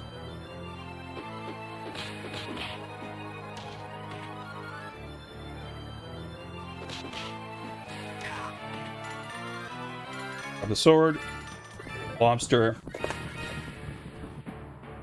So we fully recovered, but this is the tricky part. This is the boss fight, and there's going to be a bunch of assassins who can knock the sword out of our hands in half a second. What's up, Smuggy? I don't remember how to navigate this area to avoid that happening. This fucking dude!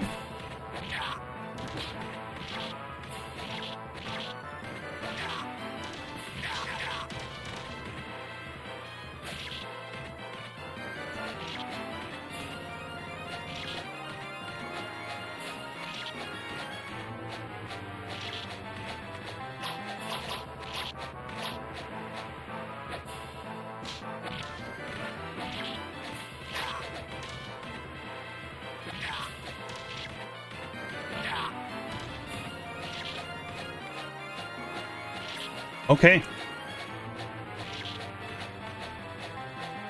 We did it. We kind of got the god luck.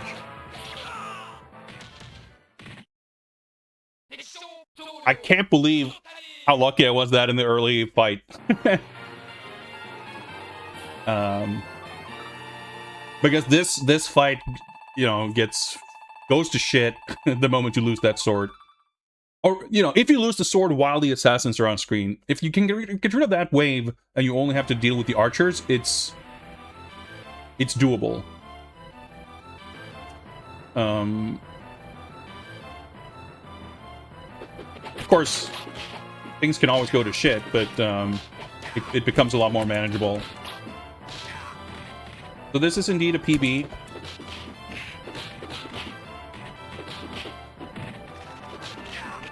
Oh my god, I tried to throw the guy to get iframes, but he died before I could do it.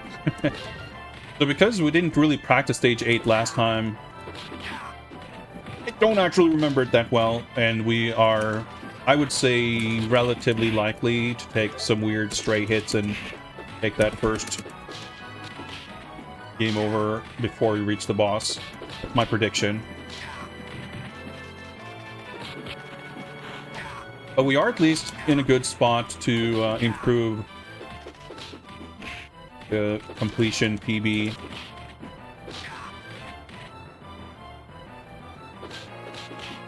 We'll see. Again, we slipped up early on, took a death on stage 3.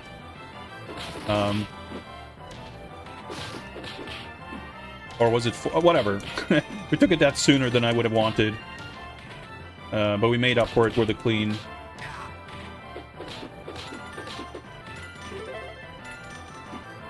Stage 7 boss.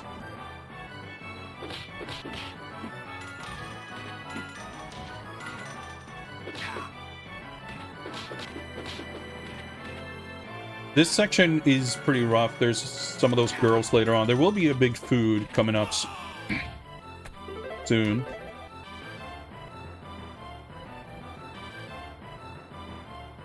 And there's... you just gotta survive. Make it that far. Girls are also a bit jumpy. There's the daggers. And make it so that you get those stray hits. Oh. Dagger.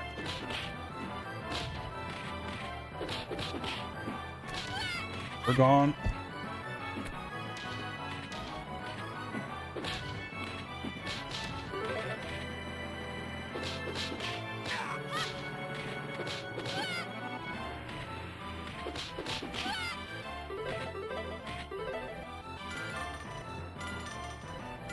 Like an ambush coming up, I think. Whoa, there's... I forgot about this part.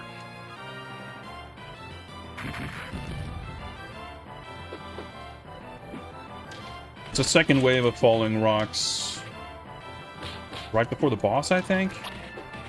The next section. You go into this, like, shallow river, I think. Bad. These guys might drop food if we're lucky.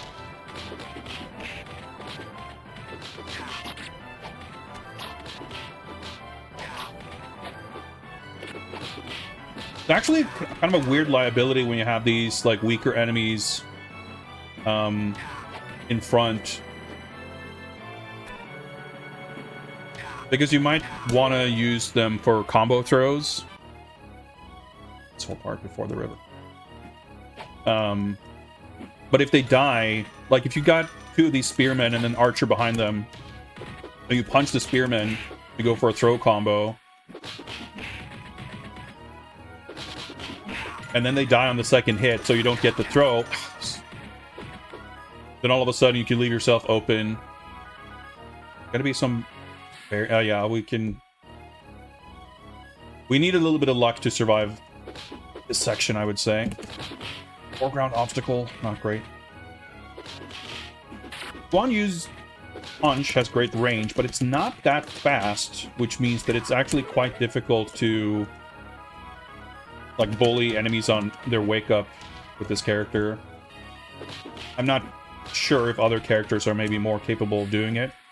I don't really play any other characters in this. But that's what messed me up at the beginning of this section. I got, like, a little greedy, despite knowing better.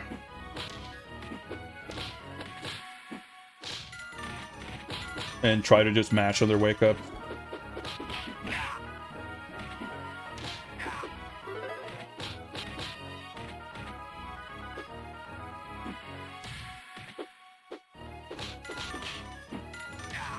I don't know if the changes generally as you get later into the game, but I believe these guys, the armored spearmen, will never run away, whereas the regular ones on occasion do.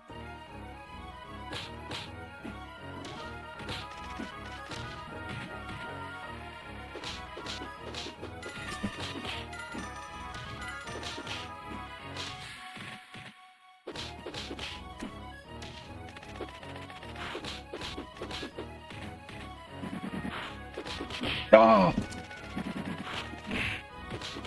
Thought I could hit him. Oh my god, the fucking perfect alignment.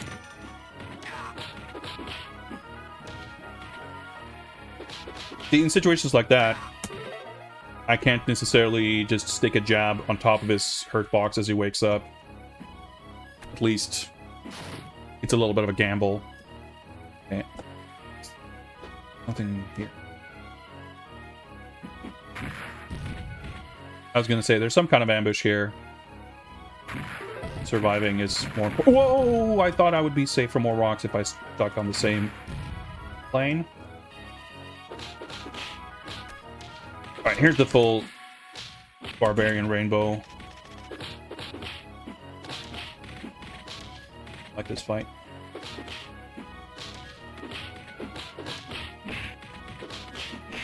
Surrender.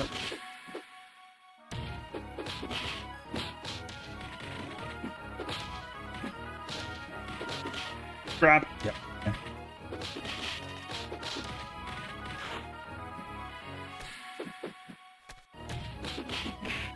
Oh my god. Can be a little tricky to make out what attack they're actually doing between their jump, run, shoulder check, or big slap. You kind of always have the same, like, startup. Or similar enough, anyway. I had to shift over there because I didn't want to stand on this mace club or whatever it is. You can pretty handily do that, like overlap your jump kick hitbox on their wake up, just because it has like infinite active frames.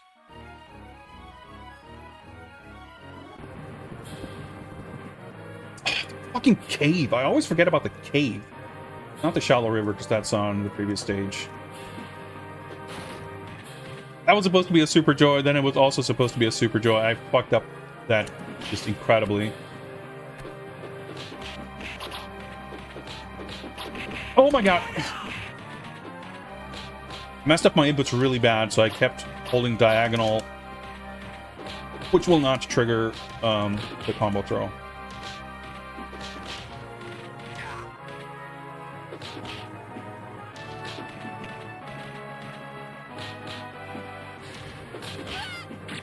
See, that's a perfect example of how the daggers can screw you up.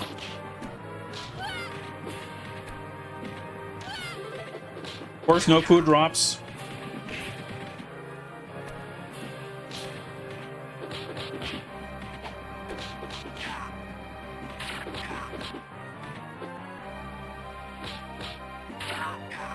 Alright, there's their death. Like I said, didn't think we'd make it to the boss. About to run out of time. But I probably could have food right there. Yeah, there's the boss. We could have made it to the boss. So here's a repeat of the horse situation.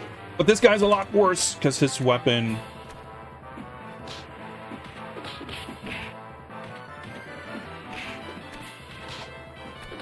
Oh, it's just a much harder fight than the stage 2 fight in a number of ways, and he's more likely to get back on the horse if you don't set it up more cleanly. You need to get on it.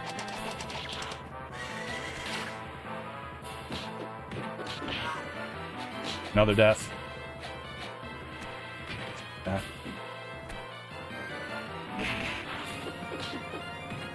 So you can still, like, kind of lure him away from the horse. But, oh, yeah, these guys, they're the fucking worst. Any fight they're a part of, they're gonna screw up everything. So, again, like, once you get past this opening phase with the assassins and the horse, which, to be honest, I think I probably underestimated, having not put as much practice into this recently, I underestimated the importance of the assassins in terms of how much they contribute to making the beginning of this fight hell. Well, not just the beginning, really.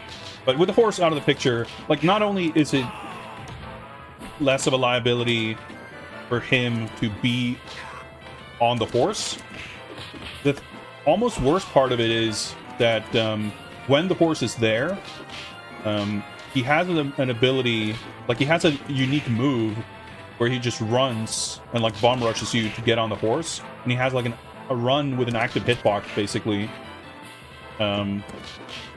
which is very hard to avoid and deal with if he decides to do it. And when the horse is no longer in play, he does not have access to that move. Whew. What's up, Trap? Yeah, we got the perfect stage 7 boss fight with the sword. I did it damageless, but then so that was like a PB. I mean, it's how it goes, right? There's some bright spots and some less bright spots. So we used our first continue right before the stage 8 boss, because I kind of didn't really remember stage 8 very well. I haven't practiced it as much because I usually don't get this far.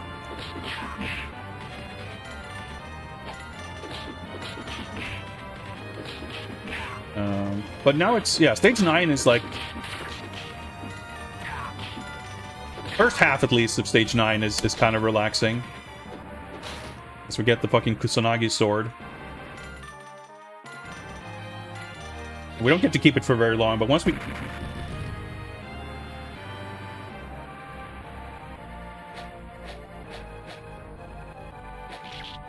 Look at the damage. It does like 95% damage in one hit.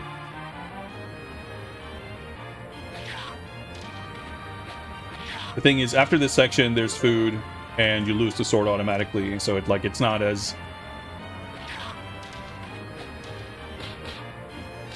much of a game changer, but it's just like so cathartic to just do this to these guys. I'll say there's more. Here I always get confused. This is just where you lose it. No, there's... Alright, there's this part. I hate these fucking foreground trees, but it's okay. There's like a big food in that pot. And you don't advance... Like, you advance manually here by breaking that log. So you have all the time in the world to go grab this king duck. And then here... you lose the sword.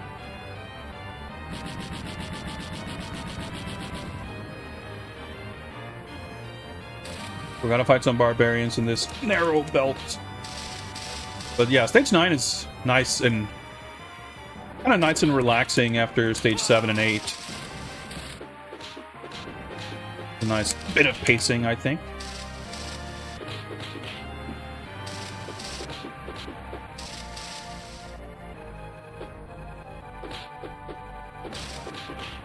So I would say we're on track for a 3cc, most likely. I'd be shocked if I defeat final boss without dying. That would be my first time doing so. And we haven't, we need to get to the fight first. We're not far, but we could very easily take a little bit of stray damage before we get there. So I can't take for granted that we'll get to the fight with full health either. I forget if there's one more encounter after this, or if this is just it before the fight.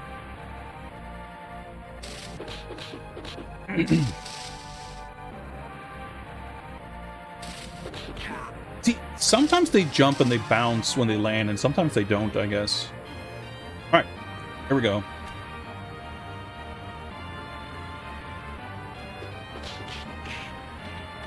I always forget about this fight. I'm always like, alright, cool, cutscene, we're heading up to the boss. Because it looks so similar to the end of stage 4, where it's kind of the same structure. But no, we have to do this first. And I get caught off guard every fucking time. Even then, it's like this like fodder wave.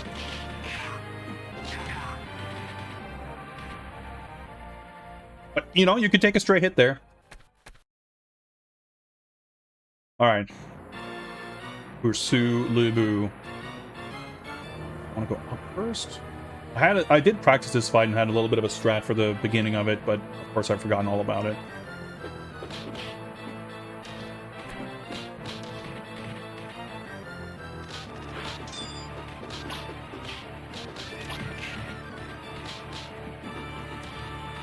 He's got all these like long range attack, and he's got his whip and everything.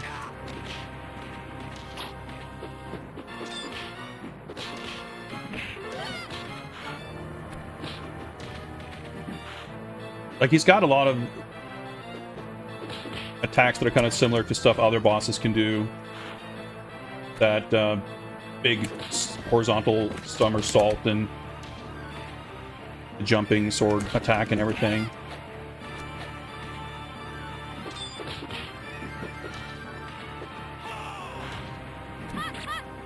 You definitely don't want to be on the left edge because of that fucking tree.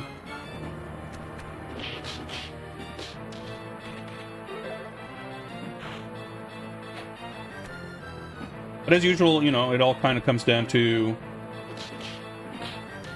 off-screen plane shifting.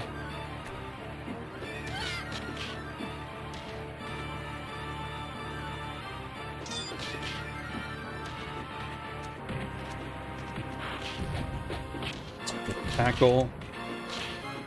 Come on.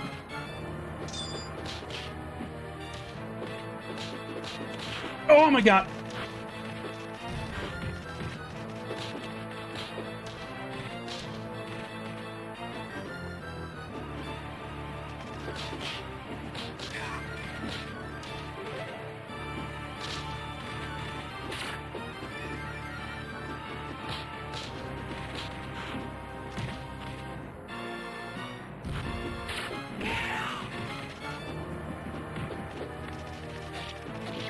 Sword. Okay, that was still a good fight. Like it was getting really tense there because if I kill these knife dudes, I think they're gonna drop health.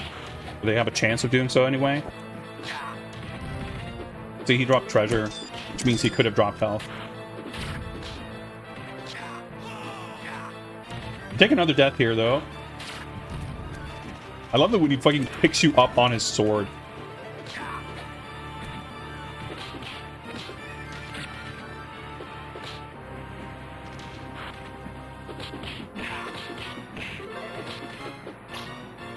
Too hard.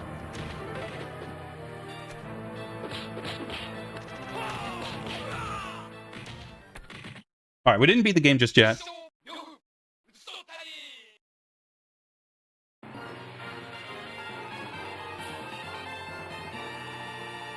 That was still probably the best fight I've had here. Like I took that death and very nearly took another death. I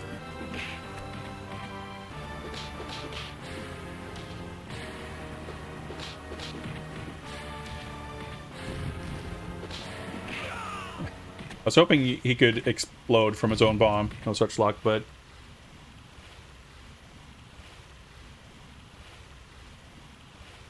Yeah, that's a good call trap with the sword. Like, the thing about the sword is, like, you get range, and it can be useful to, like, knock down people to clean things up, but the thing is, like, having enemies in range so that you can use them for combo throws is probably more...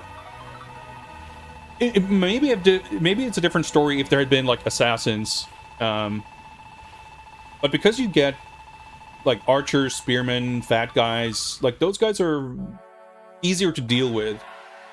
Even barbarians, like, almost any enemy type that isn't the assassin isn't too much of a hassle to have around, honestly.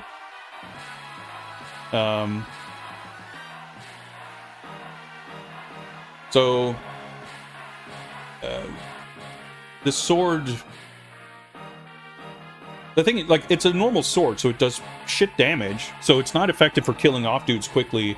But during that fight, like, I guess, you know, you want to kind of get rid of the girls, because they're pretty dangerous. I guess girls and assassins are, like, kind of...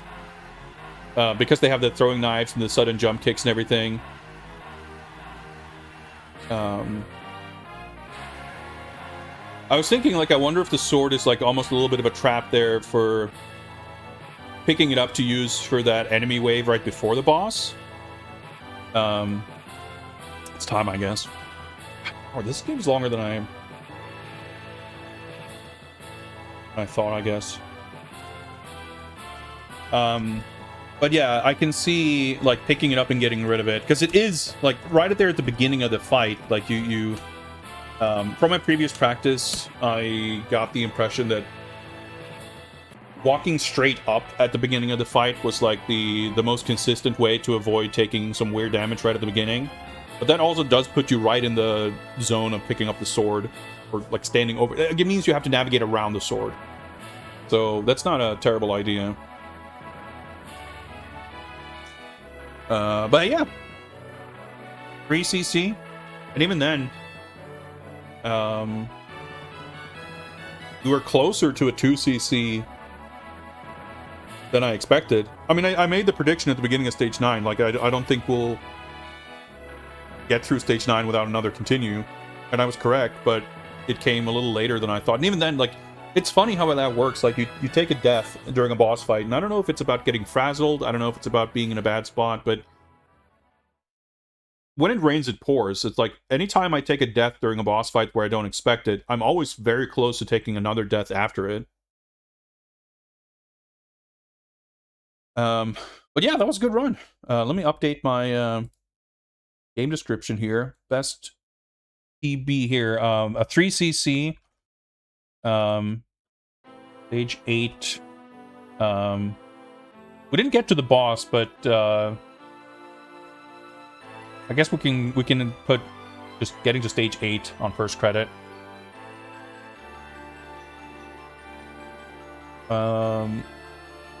Someone mentioned here, it just scrolled by, but there was a ROM hack for the Mega Drive port of The Punisher. I did see that in passing. I'm curious to see what they did. That's a bad port. It's weird because, like, it's pretty obvious that the Mega Drive couldn't do The Punisher justice. So it's like a valiant effort to try to port it. It wasn't made by Capcom. I forget who did it, but it's like a US... It might have had a PAL release, actually, but it was not Japanese developed. It didn't come out in Japan. And it's like, they have the art assets clearly, but the frame data is all messed up. Like, the feel of the game is totally off. So it's just a weird port. So I'm guessing the ROM hack mostly like changes frame data and stuff, which I'm sure can improve it, but it's still gonna be pretty different.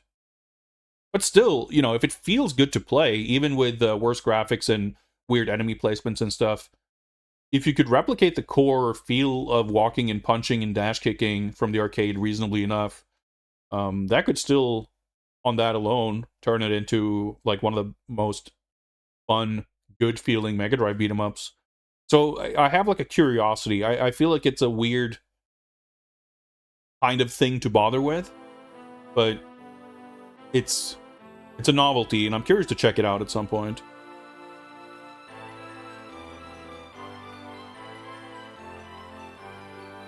Is this the only Capcom beat-em-up with endings, character endings?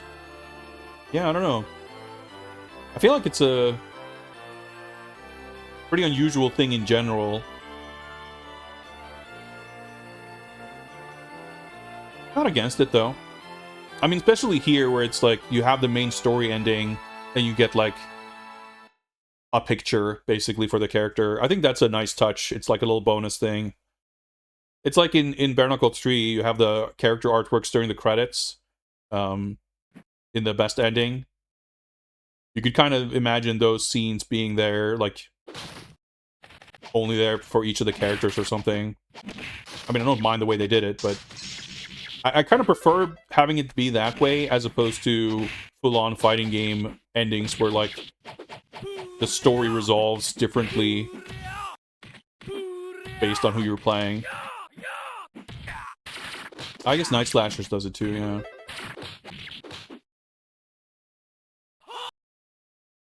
For some reason, it just feels like a weird thing to do. Like, because it's... In a fighting game, I guess it feels completely appropriate.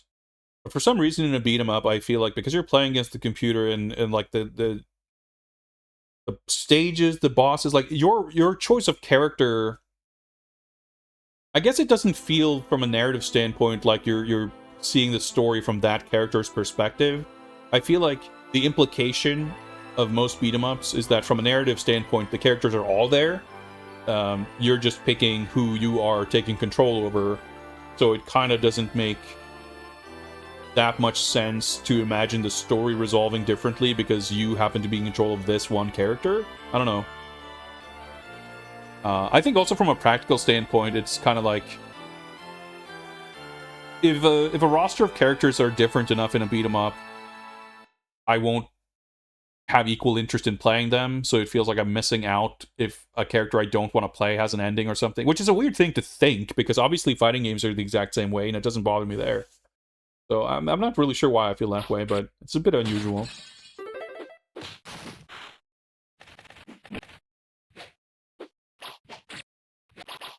What made me decide to pick this game? Basically, the fact that it's approachable. I was actually kind of halfway towards working on not halfway towards as in I got 50% of the way there, but I was leaning towards Captain Commando as my like 1cc project, because I watched a video that was a really good breakdown of the game that made me really interested in it and appreciated the game more than I had in the past, and learned some strats and stuff, which yeah, it just kind of made me appreciate that game and made it feel more approachable than it did with no sort of knowledge or practice or strats or whatever. But I think that it's harder than this for sure.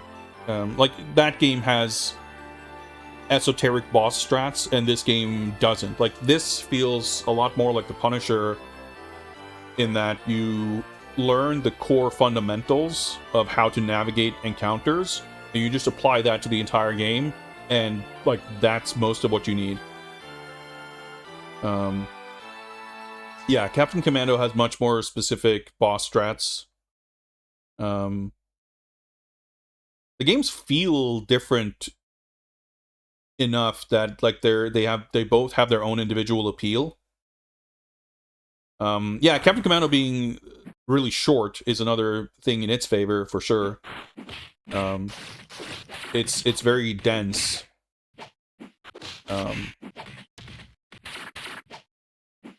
At this point, I don't mind the length of this game, but that might change. I don't know. But I think ultimately, I've never been as sensitive about length as I am about pacing. And I think this game is well paced. The stages are still like the stages feel short. There's just a lot of them. Oh, you know, a few stages are longer, which is a good thing. I like that the stages don't feel the same length. I like that it has sort of ups and downs. It's not a smooth ramp of difficulty. For example, you know, I mentioned that stage 9 is kind of relaxing when you get there, which is pretty great. It's a nice feeling. But yeah, like, a game like Final Fight feels very distant because the core combat is difficult, and then you have to have, for most of the bosses, like, really esoteric strats.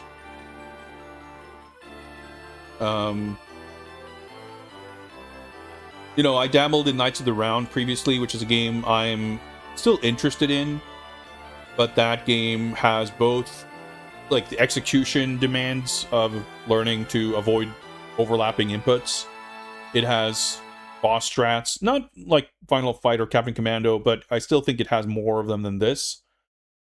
It has the kind of RNG manipulation for, you know, life drops and stuff that you want to learn. Not to say that all of that is really difficult to learn, but there's like a lot more steps of like prerequisites before you can start doing attempts.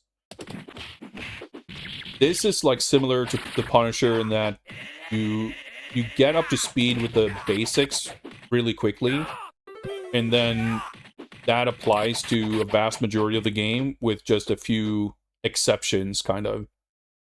So it's a combination of it being relatively uncomplicated, like it's a very straightforward game to start practicing, and that Guan Yu is a unique character and a very fun character.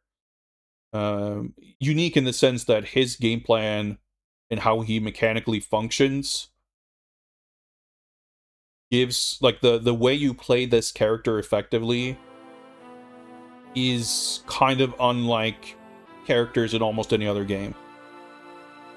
And it's kind of subtle in a way, because I don't think it's... If you're watching, I don't know if it's apparent why he is like such a distinct character. But it basically boils down to his punching being really, really good and his grappling being not that good. Which means that, like, the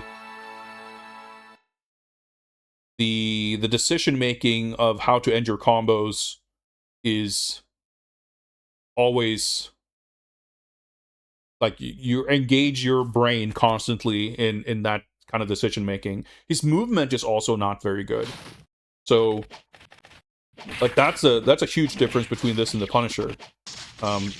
What makes Punisher so approachable is that you are extremely overpowered. Some might argue that Cadillacs and Dinosaurs are maybe rivaling the Punisher in that regard. But I think the Punisher is still in a league of its own. Because in Cadillacs, it's you could argue that it's like Mustafa is in his own sort of tier for mobility and everything. But that game also has, like, the running isn't as free and smooth as the rolling in Punisher, like, almost, but there's like a yeah, I mean, I agree, Trap. Like, the Punisher is its own in its own league. Maybe you could say that Cadillacs is, like, somewhere in the spectrum between this game and the Punisher in terms of that stuff. But it, on paper it's similar because you have the run and you can, you have the 8-way running and everything. But in the Punisher, like, your freedom of movement is so crazy. Your jumps are, like, instant. You can fly across the screen. Like, you have the tools to get yourself out of, like, any dangerous situation. But you have, like, it's not just that you have good walk speed and the roll is kind of insane.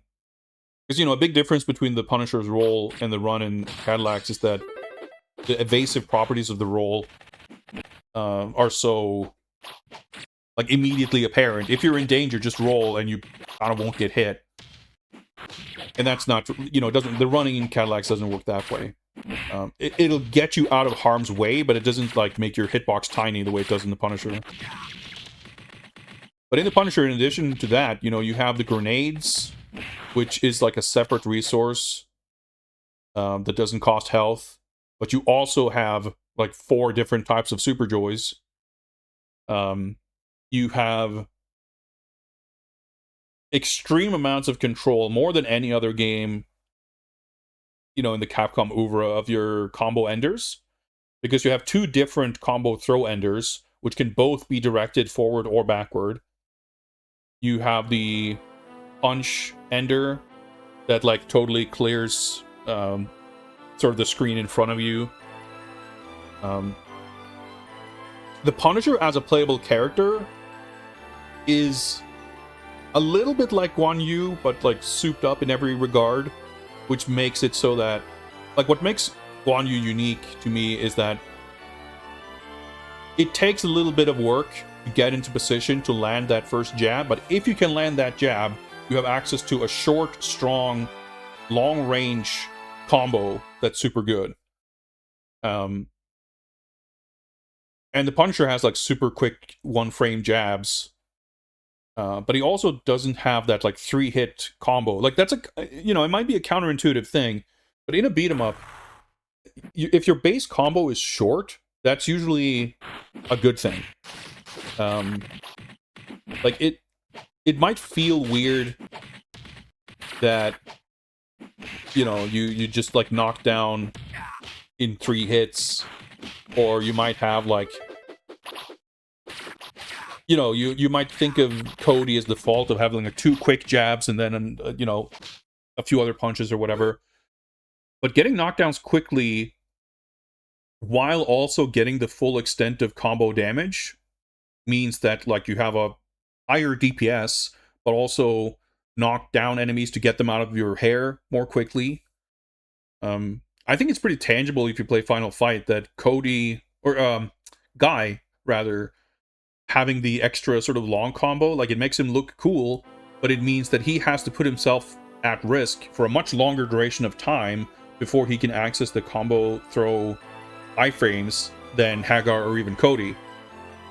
Like that to me is the main difference between Cody and Guy. There's a bunch of small differences, but the fact that he has to like he has to stay vulnerable for longer on account of his combo taking more time to execute than Guy or than Cody, that makes him weaker. So like a short combo is good. And in the Punisher, it's a little weird because the punch combo ender is like makes the combo shorter. Because you do the 2 jabs and then the punch, whereas in his regular combo he does 2 jabs and then like a gut punch and then the roundhouse kick. And that gut punch is what you can cancel into either of the throw enders. But it's the second jab that you cancel into the punch ender, which is again like kind of unlike any other Capcom combo mechanics. In Final Fight, like it's I think more offset in that Hagar's shorter combo doesn't feel like an advantage because his attacks are slower. I didn't do the exact math, but doing 2 punches into the combo throw with Hagar is probably pretty comparable to the speed of doing 3 hits into the combo throw with Cody. But because Cody and Guy have like more similar attack speeds, the fact that Guy has to do like 2 more attacks before he gets to the throw is a very tangible difference. The Puncher does just feel super good. It's really fun to play.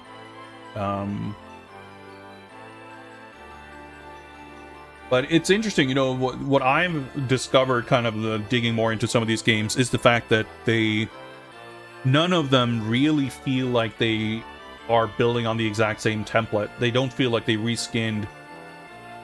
Yes, everything builds off of Final Fight, of course, but I mean, especially if you include King of Dragons, which is so drastically different. I mean, maybe you could argue that, I don't know the game well enough to actually make this argument, but maybe you could argue that King of Dragons and Tenchi Kurau 1 are like the most similar because they don't have the combo mechanics at all. It's got like the smaller characters and everything. But you know, both of those games were post Final Fight, right? So then you have Captain Commando and this, which both like go in totally different directions with the core mechanics, while still being like recognizably the same genre. Knights of the Round, super different too, and then the Punisher and Cadillacs kind of returns to something a bit more Final Fight-like, but then they cranked up the pacing and the movement and everything. And then AVP is sort of like just a salad hodgepodge of all those different things with different characters that feel very different.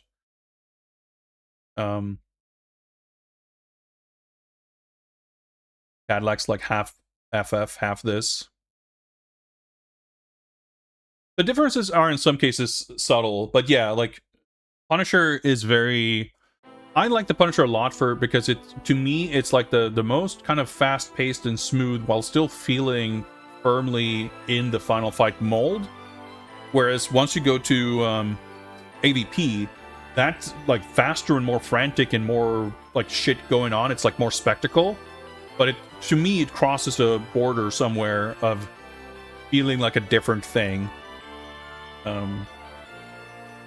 I think the chunkiness of this is like really appealing. I don't know, like I could see maybe the Punisher being in a way kind of a stepping stone towards AVP. But in a way I feel like it's maybe unfair to say that like, oh, they didn't reuse, like they didn't make another one like Punisher. And it's like, no, that's true, but they didn't really make another game like this, and they didn't make another game like Cadillacs, and then they didn't make another game like Final Fight either. They certainly didn't make another game like Knights of the Round. So, like, every game is kind of its own thing. Like, Battle Circuit, I guess, maybe is arguably somewhere in between The Punisher and Captain Commando or something. I don't know. They all sort of exist on a... I was going to say a spectrum, but it's not even a spectrum. It's more like... like a four-dimensional grid of, like, overlapping similarities and differences between each of them. Yeah, I mean, Battle Circuit has its own stuff too, for sure. I don't know that game in detail to really speak to it in any depth, though. But like, you know, there wasn't much after the D&D games. I kind of keep forgetting because they were kind of around that time, right? Like 94, 95-ish, 96 maybe. But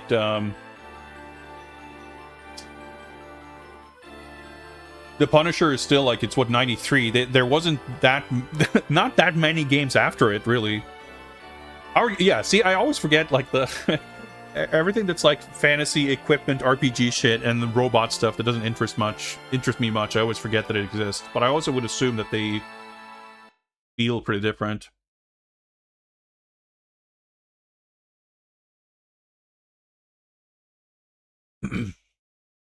I guess I didn't think of it that way, Trap, but I guess it would be reasonably accurate to say that I spent a lot more time with the CPS1 games than the CPS2 ones. And I guess when you frame it that way, it's fair to say that there wasn't really a CPS2 beat 'em up, I guess, that feels like it's in that kind of Final Fight Punisher lineage.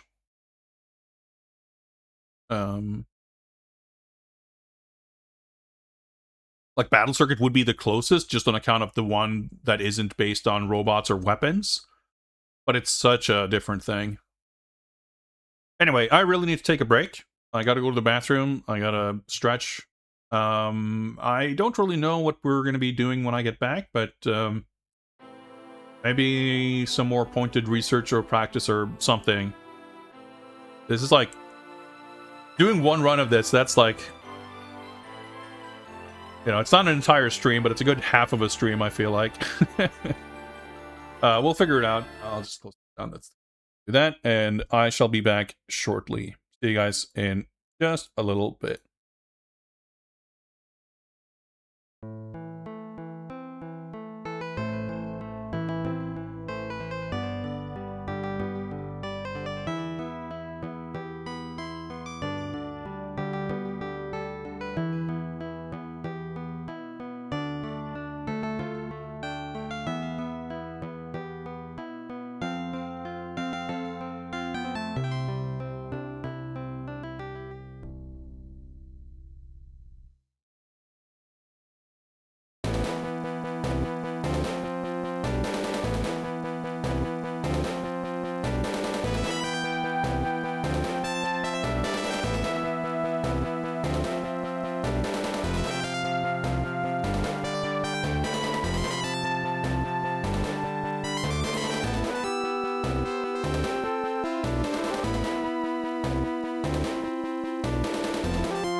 All right.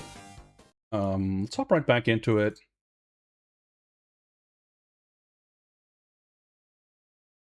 I have some thoughts. I was able to execute the level 7 boss in the run. Which isn't to say that I don't need more practice. I got a little bit lucky. But at least I know that I can do it because I have done it. Even stage 9 boss went fairly well. But I think stage 6, the stage 6 boss fight like has not yet been figured out. And stage 8 and the stage 8 boss, on account of like stage 9, I don't feel like I need practice. I don't need to learn it because it is kind of a victory lap stage, as Trap put it. But stage 8, not only is it literally where I actually lost my credit, I have put less time into practicing it. So I could use a little refresher on it. I don't think I'll do another full attempt today, but before, like, I can't go into another full attempt as unprepared for level 8 as I was today. Just not, like, knowing what's gonna come, basically, as you go through it. And I have some, like, vague kind of, I don't want to call them strategies, but thoughts as to how to approach certain aspects of the stage 6 fight. And yeah, stage 8, I just kind of need I need some amount of practice. Again, I can't recall if I've actually done stage 8 boss Deathless, but as you saw if you watch the run now, like it just falls apart. And it's doesn't feel good. Like stage 7 boss doesn't feel great either, but I've at least done it.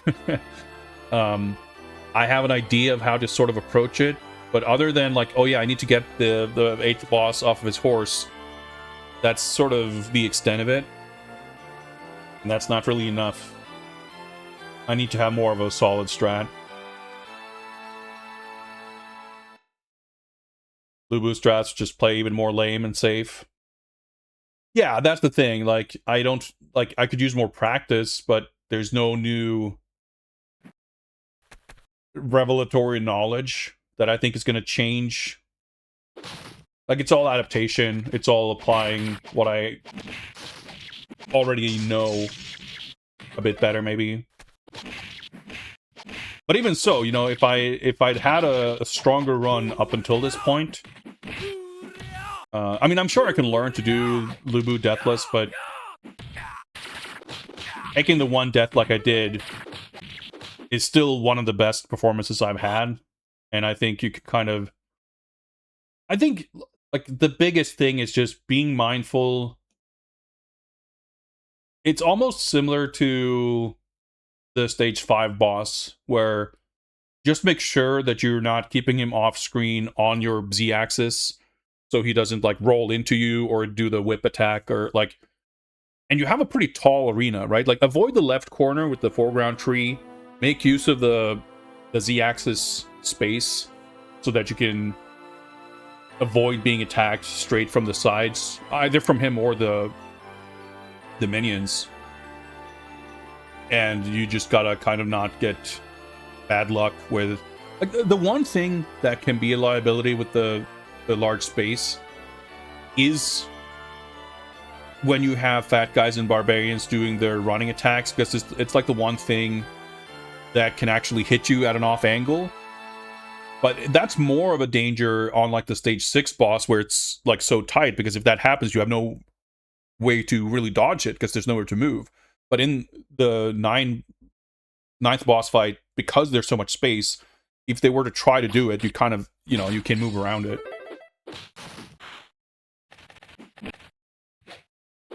It's a cool idea for sure that he is sort of not in a literal sense like he had the exact moves of all the other bosses, but a lot of it is similar enough, like you say, that you can kind of apply those strats. And it's like, he is more distinguished, I feel like, by having larger groups of different types of enemies than anything he does necessarily. Yeah, I like the boss fights in this game. Let's see. The stage 8 boss, I'm like, I don't look forward to practicing or doing. So let's look at this. So like I said yesterday, I feel like trying to jump. Okay, let's so I just realized I'm getting into this with not great health, but I guess that's a good average. If I like back, kind of clumps everything together a bit more. You bring everything together like on the bridge, which is probably not a bad idea, because come to think of it, the way the way the fight starts, you're on the bridge, so you have less room to move, but they are not. I took that hit, and yep, then everything falls apart because everything gets piled up there. But up until that point, I think things weren't looking too bad, honestly. That's as solid as a start as I've ever had in this fight, I feel like. Because you also have the fact that these guys are standing on screen, those guys rushing in, and then you have the other guys kind of walking in from behind. It means that they're kind of staggered. So you can't reach them all at once. But if you corral them onto the bridge like this, it makes it a lot more manageable right off the bat. So that feels like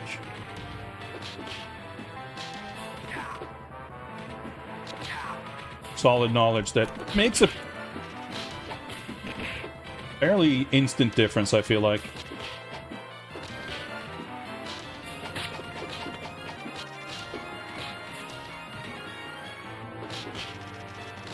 Like, that guy's barely done a projectile attack. And because we're doing throw combos, we're keeping these... that was lucky iframe timing.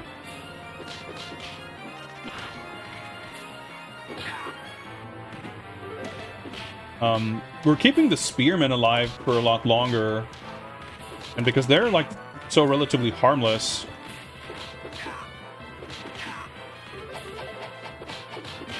that's actually kind of a good thing.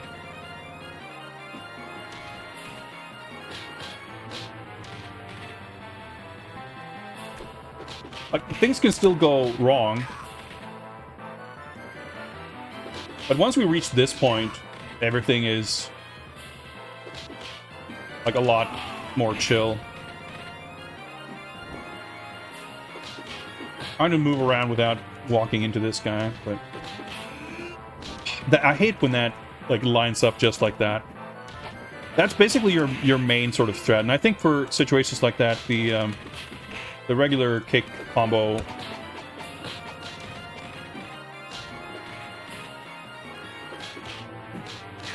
is safer to use.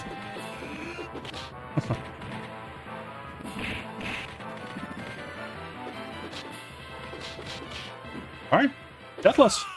Easily my best stage 6 fight. But yeah, backing onto the bridge, like, that made the whole difference.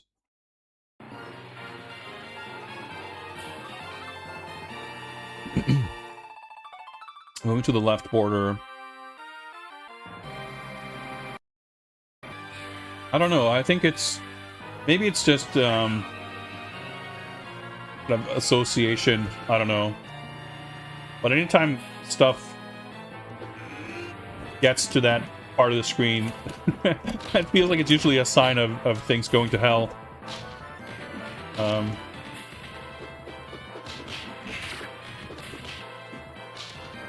Let's see. So this was clearly a messier start to the fight, but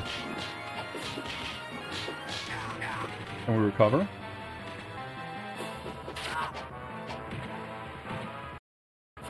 I don't know what it is with the spear, dude, but I always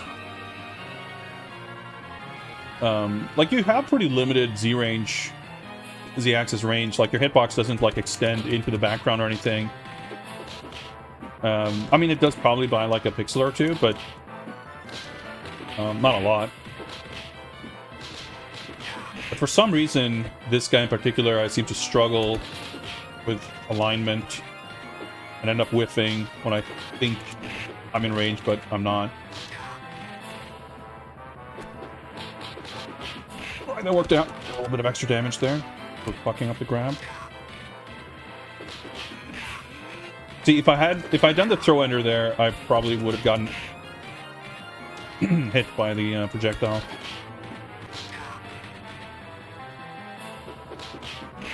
But yeah, being on the bridge, for one reason or another, I was like, he could have so easily speared me there. It makes this guy less of a threat, really. Awkward spot for that meat to be in, but I'm gonna need it soon enough anyway. I can draw the fight a little further this way. But now I gotta work my way back to the meat.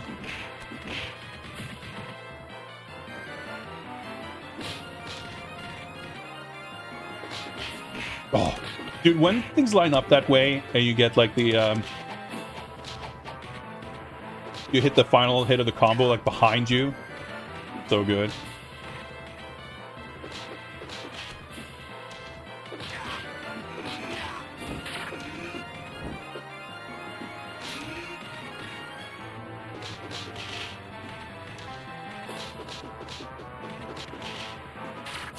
I'm curious. Hidden chicken.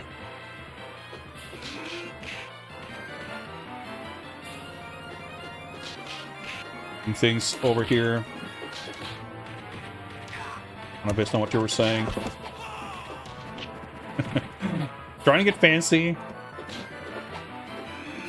I don't know why it's so difficult to do the special move when you're trying to.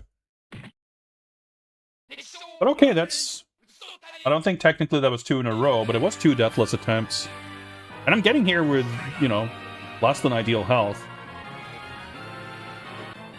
But yeah, as far as, like, at least having a... Well, that can happen. Having, like, an opening gambit. As opposed to just, like, well, let's hope for the best.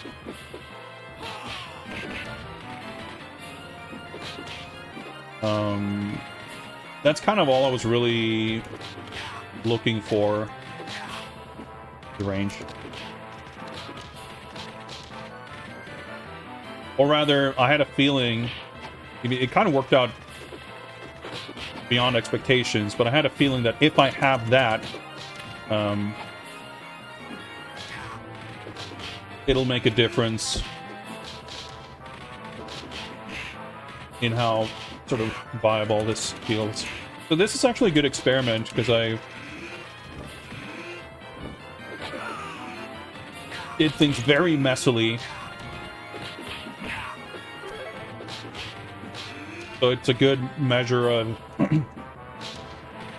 my ability to recover the fight.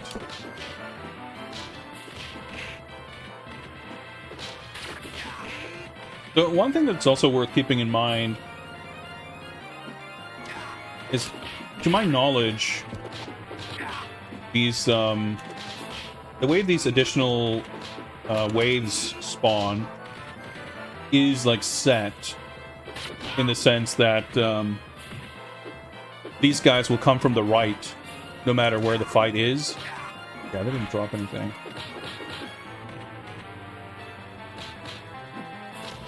You know, enemies will either come from the right or from the left. And that's, like, set. That doesn't change, I don't think. Like, for each specific wave. Meaning, if you know that the next wave is going to come from the left or from the right, you know, that's something you can take into account for your strategy.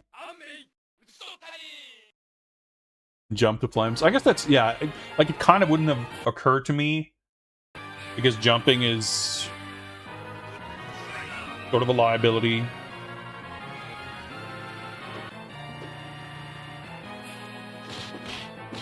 But as you say, that's good to know.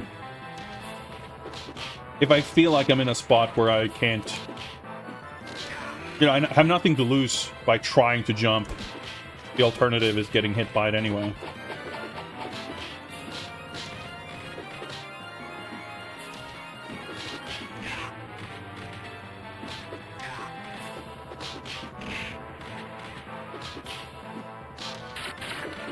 I hate that so much. Again, like you try to approach this guy like off axis, and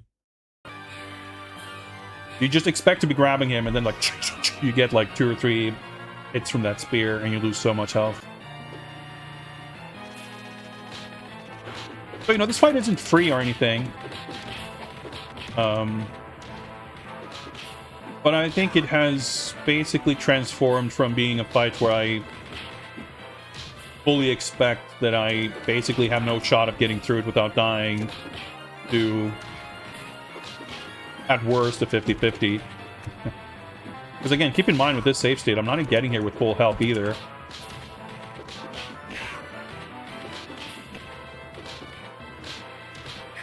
And in the cases where I'm taking a death here, in these attempts, it's like, you know, the fight was already going poorly at that point. But, you know, we're not consistent. That would be a stretch to claim.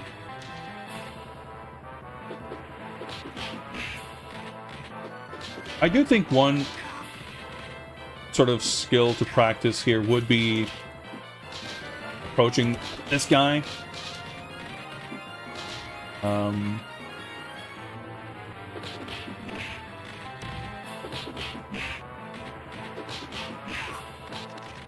Because he is, almost more often than not... See? He is, funnily enough, like, he's the guy you take out first, but obviously that's just because he has lower health. I feel like he's... he's done more damage to me over these attempts than the second guy.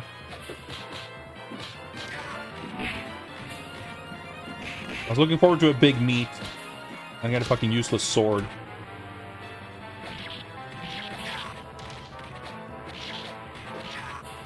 It's not useless, but it's not a big meat, okay?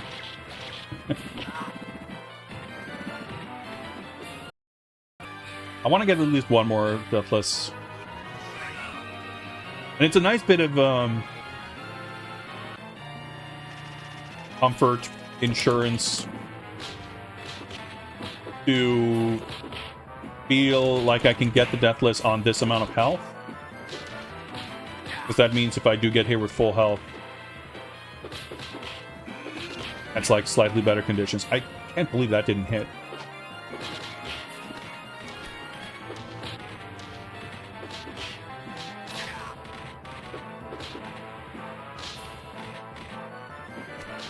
I wonder if it's liability to go for the extra hit. Fuck's sake. Well, I guess if I can if I can get the deathless on this health and without getting a big meat from that guy, that's also good.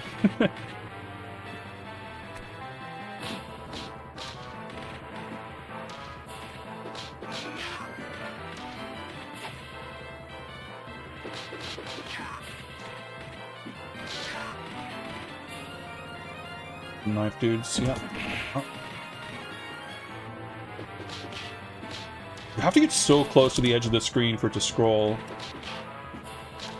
Feels a little uncomfortable. I guess we don't really want to be up there.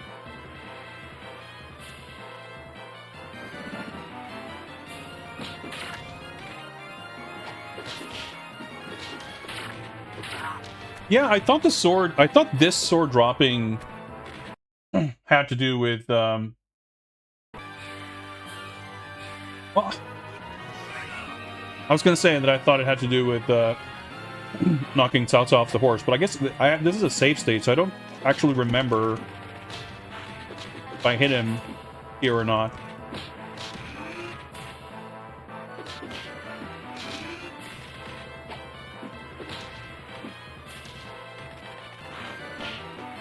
Active frames. At least that wasn't a huge amount of damage.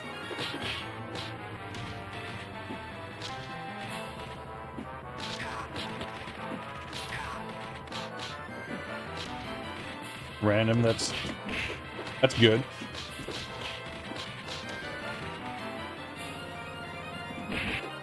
Drops a sword there to kill him. Okay. Guess I got confused about it. 'Cause I thought if you knocked him off the horse but didn't kill him or something like that, then you get the sword during the fight, but I guess I just had that really backwards. That was bad.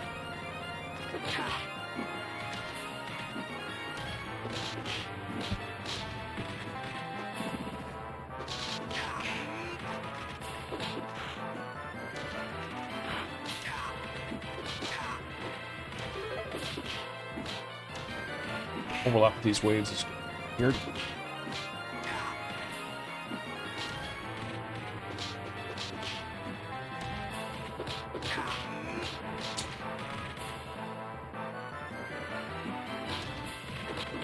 I guess it's... I try to... I was about to say, like, maybe in situations like that I should try to, like, jump just in case.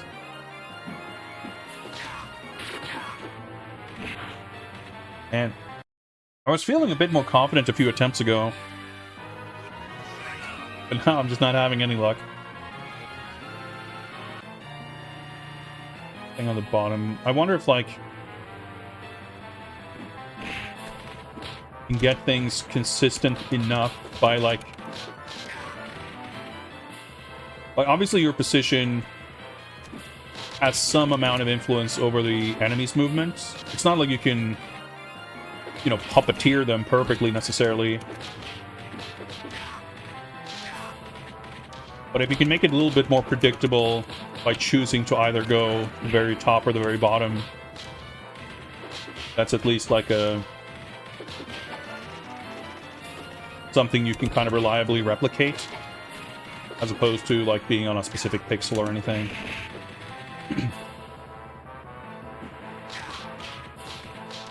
Whether it actually works is a different story, but I think it's probably better... try and be up top here. Like, I think it's better to... even if it's like 70% superstition, you have something that feels like you have some idea of what to expect, and sticking to that as opposed to kind of willfully just doing it differently every time. I reckon that's potentially helpful. Is it possible to get a big meat from this guy? Maybe I get a mercy meat now, because... never mind. I was going to say because things are going poorly. They were going a little too poorly. Maybe just stay in the middle.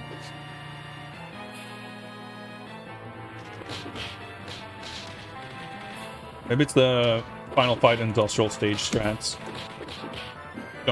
Don't move on the Z-axis, and that's how you get by.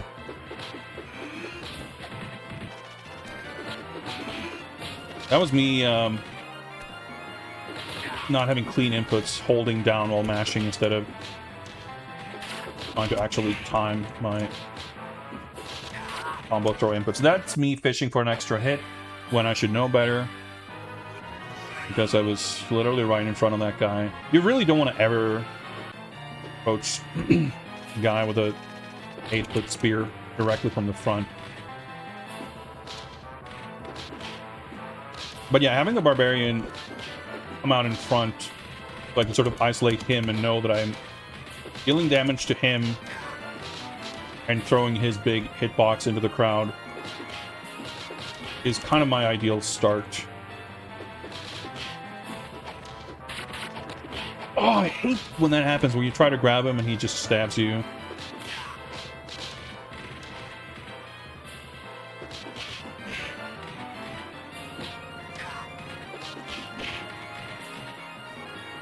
Aaron got me. I heard his noise, but I was already locked into that punch. It always such a bad feeling when it doesn't really matter how much life they had left, but when you die, bosses take damage. But when you respawn after death, and you see the boss has like 0 health, and you're like, man, I could have killed him. Like, whether that's true or not, that feeling of I could have killed him before I died, just so upsetting. Like the opposite of satisfying.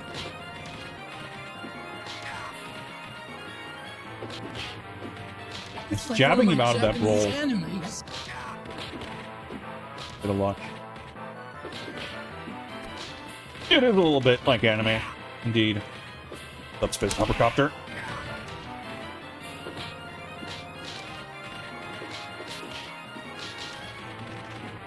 Oh my god, the active frames lingering for like 2 whole minutes.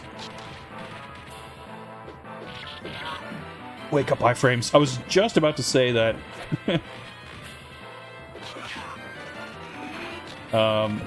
Wake up iframes for bosses in this don't typically feel... Oh yeah, that was... I got hit by 2 attacks.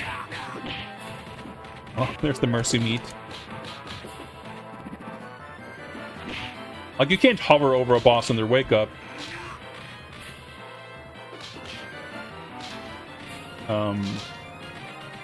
But you don't necessarily... It doesn't feel like you have to really... like, be super scared and kind of run away. You need to keep your distance, sure. But it's not quite like they're likely... so likely to be doing, like, a big, dangerous, invincible attack on their wake up. Like, you know, you gotta be out of their way like you would at any time. It's like not that different. Like their wake up specifically doesn't feel... I got confused. I thought I threw him. If I had realized that I didn't throw him, I would be walking up there, not down. It's just like one of the many ways in which this game feels a little bit more restrained in terms of boss cheapness.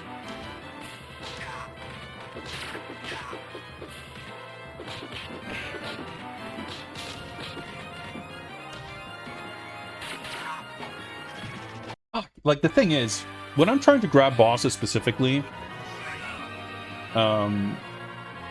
I can't rely on visually confirming that I have grabbed them before, like, pressing buttons, because you know, they slip out of your grab so quickly. Unruly. Okay. For a regular enemy, you can just, you know, kind of wiggle around them until you see that they're grabbed. You still want to be quick to throw if you want those iframes.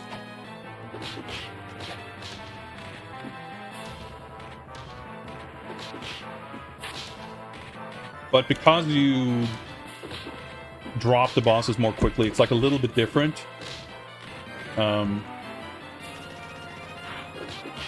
Which makes me kind of tend to be a little more apprehensive about button presses, not be so mashy. Maybe I should be, I don't know. I don't know if it makes it in logical sense, but it's kind of how it feels. It's like I'm giving that was an accident, but worked out. Weird little extra window. It was bullshit. I hesitated there because I could feel it that throw was bad. Now, in that particular instance, I don't know that a kick would have saved me, but it was a bad throw. Backdash.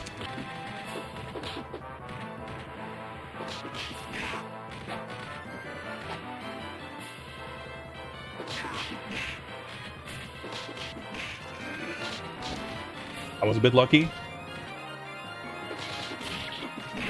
Okay, he was too far away there.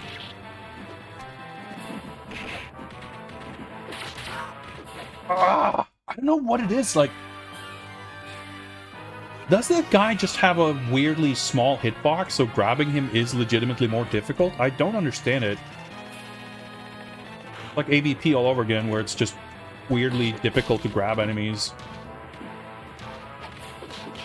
I mean, it could well be that once he starts his spear launch, he legitimately cannot be grabbed.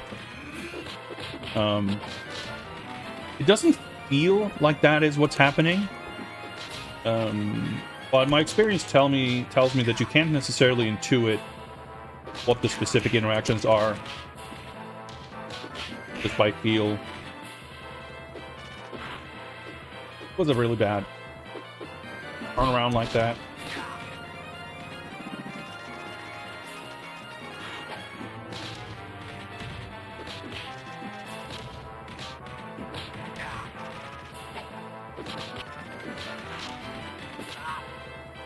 Man, I'm doing like worse and worse.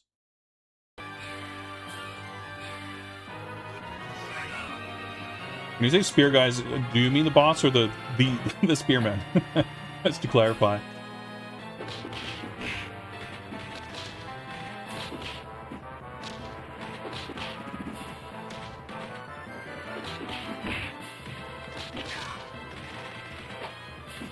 The chat. Boss, yeah, but he's the same as the the other boss. I get. I just wanted to make sure I'm not going crazy.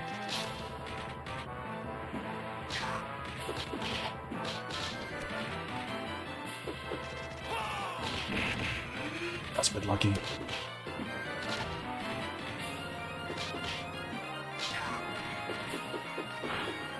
Oh my god, I'm getting so annoyed with myself for doing that.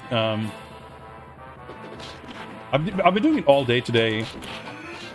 I've been doing the inputs wrong for the throw combo. Meaning I'm holding up or down as I'm jabbing. Which isn't going to prevent it from working. But if you're not landing those combo hits, and you're kind of just fishing with jabs in neutral, it will make you move in between punches. Which will likely just put you out of alignment. You gotta have a little input discipline. And stay in neutral until you can, like, confirm your landing hits. Gigantic mess right now. We got a lucky big meat. Maybe we can...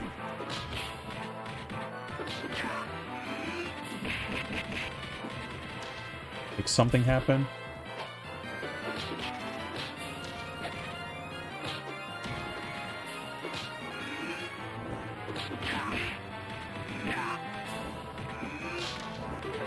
I was a bit lucky I didn't get hit by that.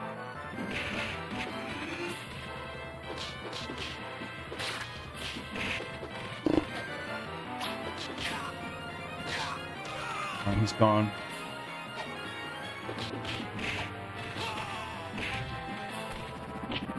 I should have known. These guys don't drop food.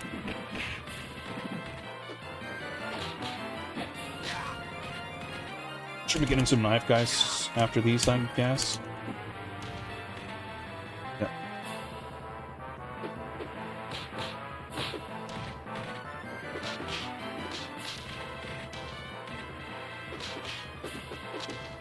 Oh, when they're like overlapping you and they're doing that weird like cross up when they're like standing behind you but hitting in front of you. Ah! I wonder if he's ungrabbable when he's doing that slash.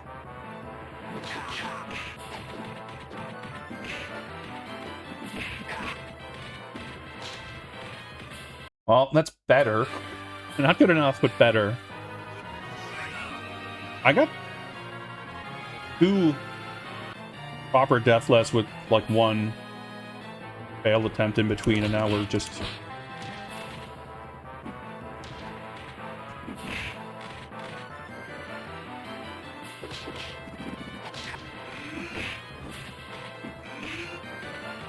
I think maybe that's another thing I can work on, like recognizing when an approach isn't gonna be working and just doing a jump kick to reset everything.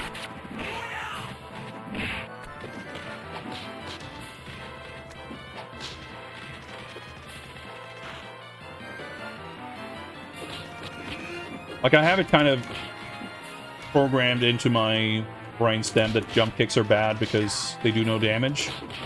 But obviously, doing 2 pixels of damage is better than losing 60% of your health. So maybe I'm thinking about it wrong. I don't know. Like, time is a factor.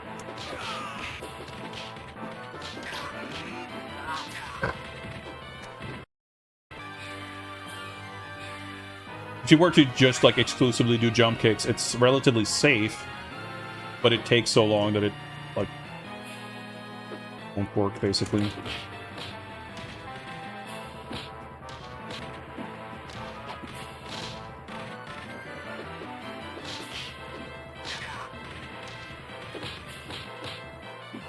Good damage. Oh, that's... see what just happened there? It's the gap in your combo. I hit him and he's just hit me right back. So that's something you got to contend with too.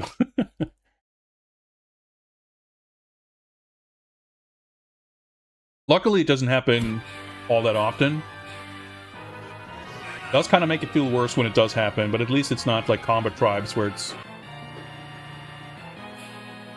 a fucking miracle if you land a hit and you don't get hit back. That. Well, at least his rushing attack is like the best thing he can do. Does way less damage than his big lunge.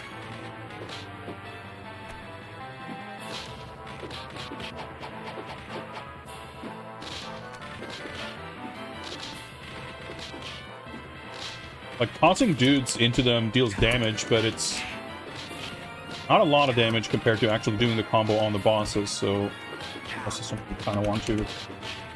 Oh, that's perfect, though. Getting 2 headbutts and then a combo. Ooh, okay.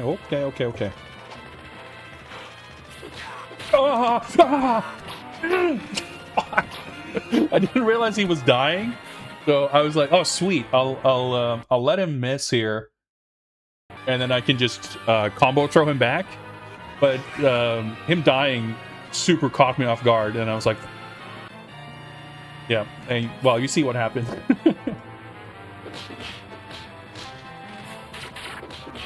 Ah, they're so like he's so hard to approach. I don't know, maybe I've got it all backwards. Like, in my mind, it's like you can't approach him from the front. But when you try to fucking plane shift him...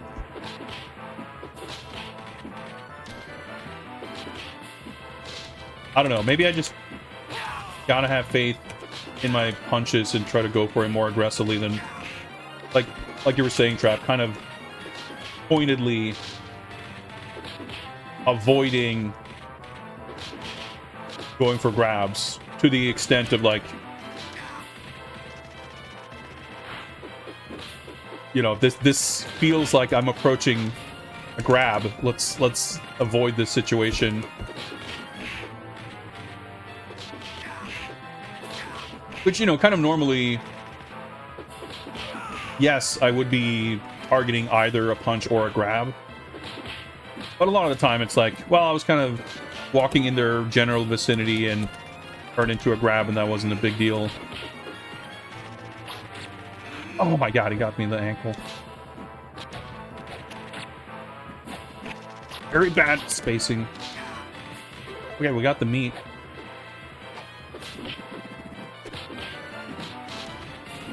Chair is like collapsing as well, which is not helping with my focus.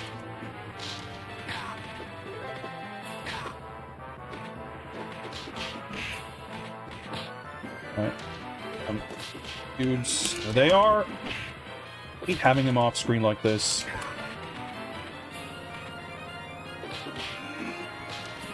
Try to mash jump there. These guys aren't going to drop anything, I'm pretty sure.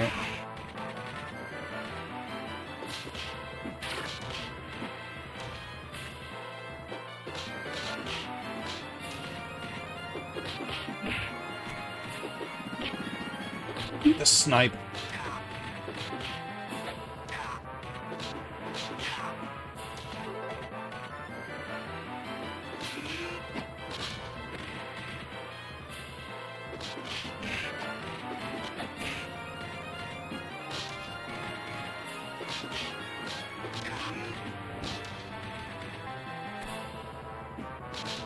That things a little bit.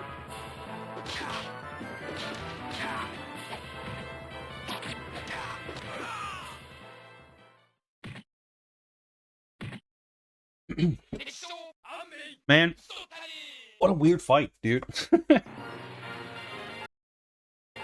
Now I'm like getting to the point of wondering, was I so lucky in those first attempts that I just like built some complete nonsense faith that getting onto the bridge is beneficial? I mean, it's working. I have no reason to question it, but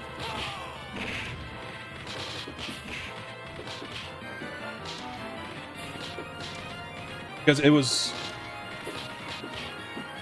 I had no sense of how to start the fight previously. But that's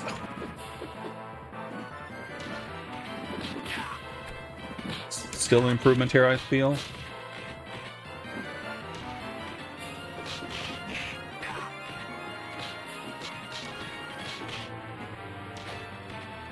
I feel like we're due for a fucking magic sword, though.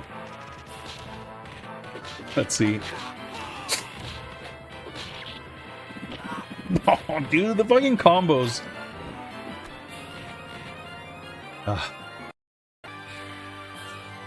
Well, I'm still satisfied with the one attempt we did. I'm satisfied with nailing the level 7 boss in a run. I'm happy with having at least more of a sense of how to approach this fight from a, like, this is what I'm trying to try kind of perspective. Like, I haven't nailed it, but I'm not completely just fumbling in the dark. Yeah, fucking Ponka Ball attack is so stupid.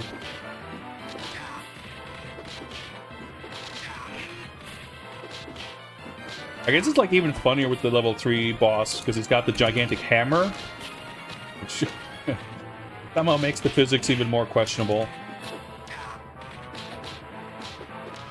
Whoa!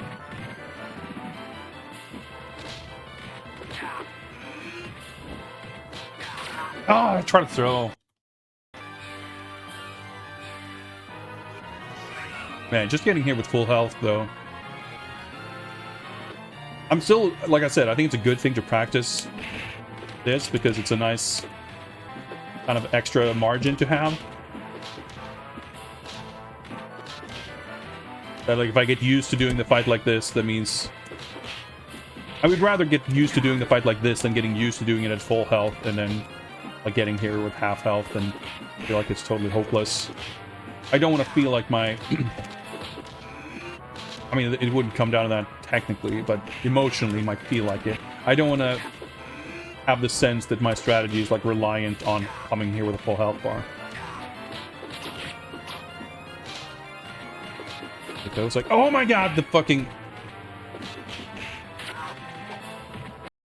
Losing it. I'm losing it. Might have to mix things up a little bit. Maybe I just need to percolate a little bit on my experiences here. And hey, that's an interesting... I don't know that I can use it there. Or, you know... Okay. I don't know if it's knowledge I can really practically apply, but I noticed that I hit Spear Guy out of his lunge. And it kind of felt like his hurt box extended during his startup. I say that as if I feel like I have a firm grasp on where his hurt box is otherwise, which honestly can't say that I do. So maybe a more accurate statement would be maybe that guy just has a bigger hurt box than I would have expected. It's a chunk of health there. There's at least a meat bun over there, and well, okay. Never fucking mind. I was gonna say maybe I can get this guy to drop a meat. I don't know. For these attempts, I've more or less ignored the aspect of the barbarian because the bridge kind of neuters his ability to attack from weird angles, so he's not nearly as much of a problem.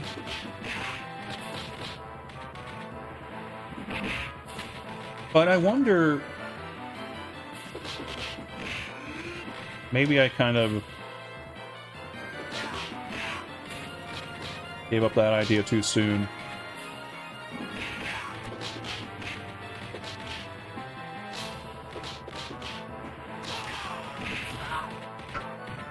Oh, that's what you get for accidental elbow drops. I would like to get one more deathless here, but I'm not gonna force it.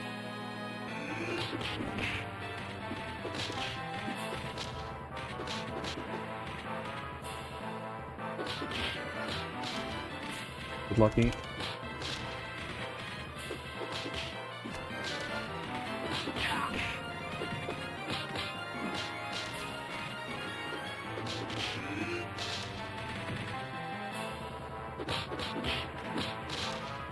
Also, I guess I should be paying attention because I only just now kind of was looking down at the life bars. And I guess it does seem like if you throw someone at the boss, they do take damage, but they take extremely minuscule damage. Like, it's not that I ever felt or relied on that as the main way of dealing damage. But I think I underestimated just how little help that actually is for defeating them. As they literally take like 1 pixel of damage. Like, I feel like that's more to be seen as like a nice little bonus.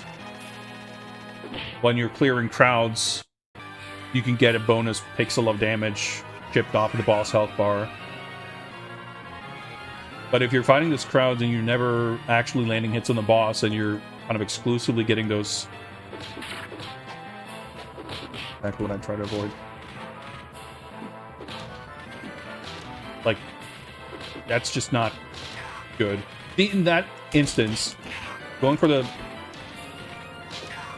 Okay, I'm realizing it. Like, the way I can apply that knowledge is by making sure to default more to the kick ender, as that can kind of clear through the crowd like that and actually hit the boss. If I can get the throw ender to grab the boss, that's obviously not a bad thing. But if it accidentally or just like naturally grabs an enemy and throws it at the boss, like that does no damage, and in that situation I very likely could have hit the boss like that with the kick, which will do more damage.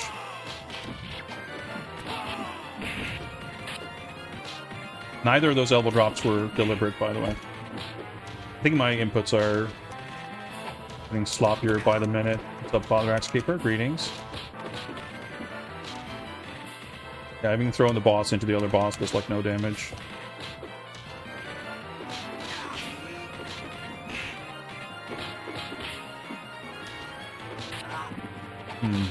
Okay, we'll do like one more attempt.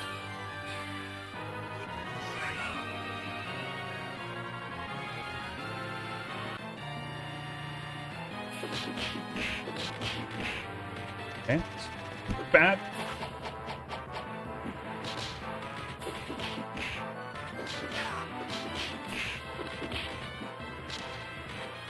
Doing a bit of damage here. Trying to do a throw just to get iframes, but I wasn't quick enough.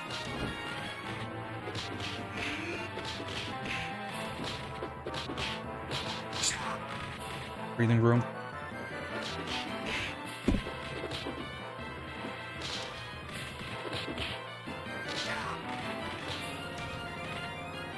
Get rid of this guy.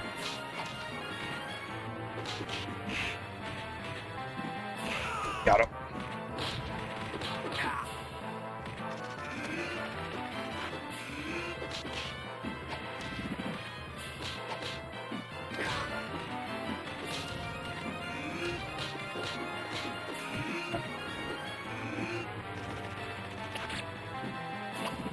Flying sword, of course.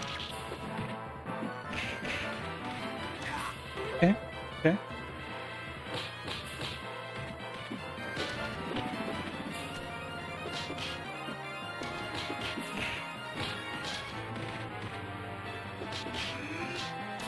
A little lucky.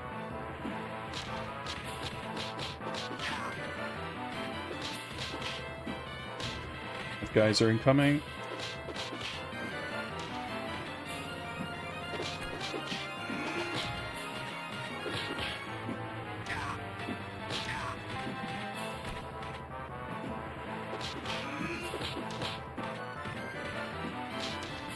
See, those pixels could work to my advantage now. Okay, we did finally get the Deathless again. Despite not even getting the big meat. So that was a good fight. I think...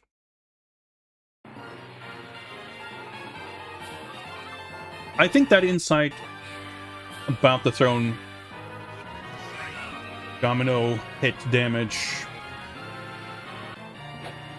made a difference. I restarted again.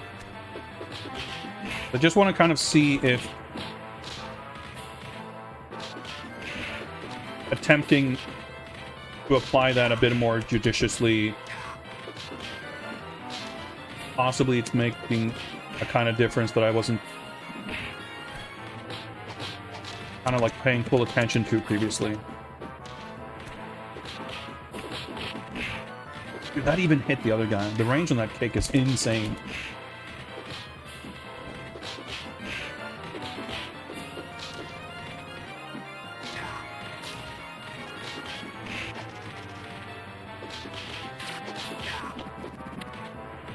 Okay, okay, I'm getting fucking comboed over here.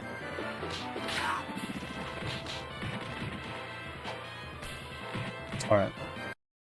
Inconclusive, but I do feel like that was kind of a freak accident, a stroke of bad luck there.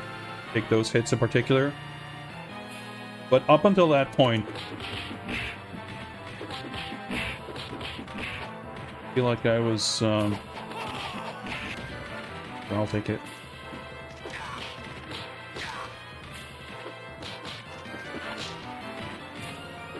Doing kind of significantly more damage than I had been before.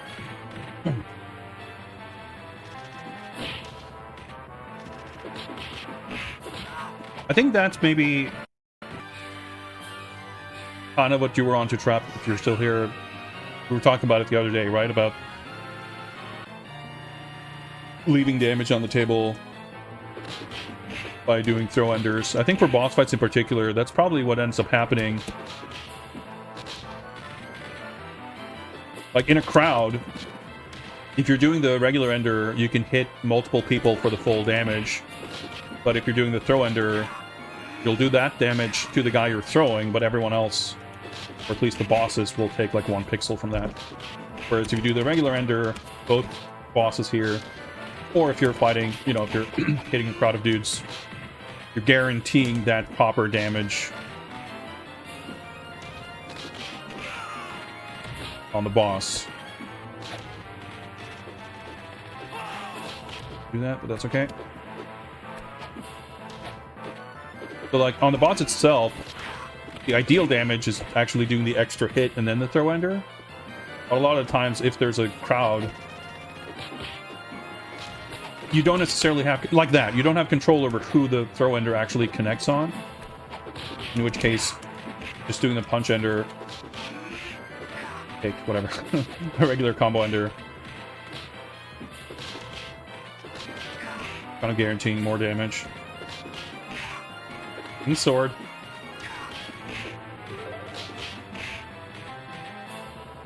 Not in a great spot, but I don't really want to pick it up and super join to drop it. Not really gonna. Oh, well, we can just bring the fight over here.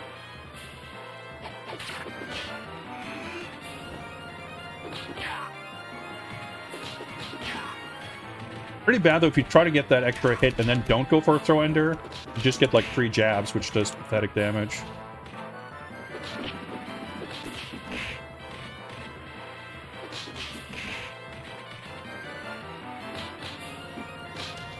We could debatably go for the safety of that, but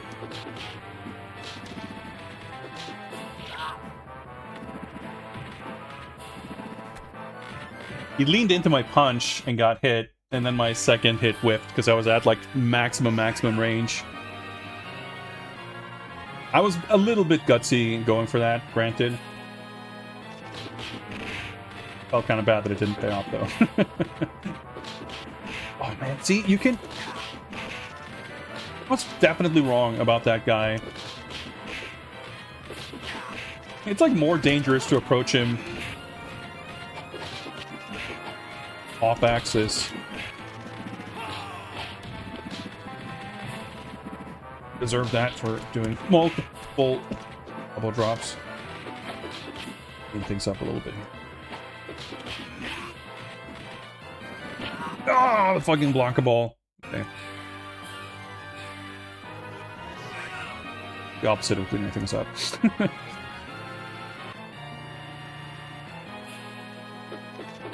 I don't like them being so staggered horizontally.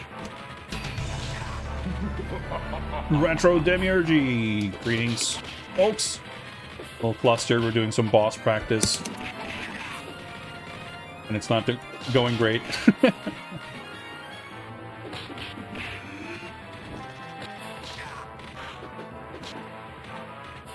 We're learning things. That's good.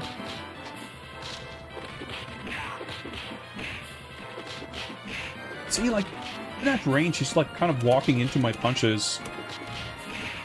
Yeah, I was definitely overestimating the danger of standing in front of that guy.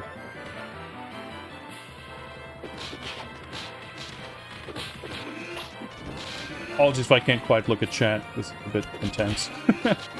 Ah! Of course. Let's just get rid of him.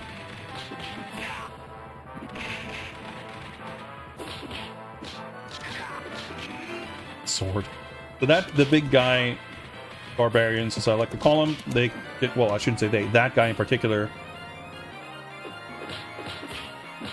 can either drop a big meat that gives like half health or so, or you can drop that sword, which is kind of useless.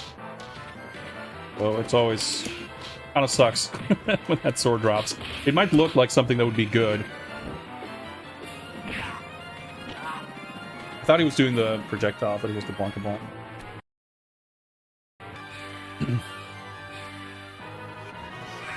Did some August for the Windows. Not sure I completely follow, but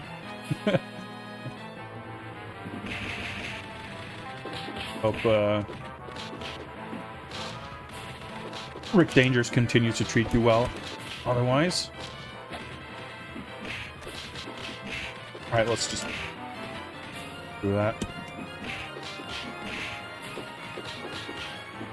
Greetings, Megami Fujikura. This is Tenchi o Kurau 2, released in English as Warriors of Fate. This is Capcom arcade game, based on a manga called Tenchi o Kurau, or Devour the Earth, which is based on The Romance of the Three Kingdoms.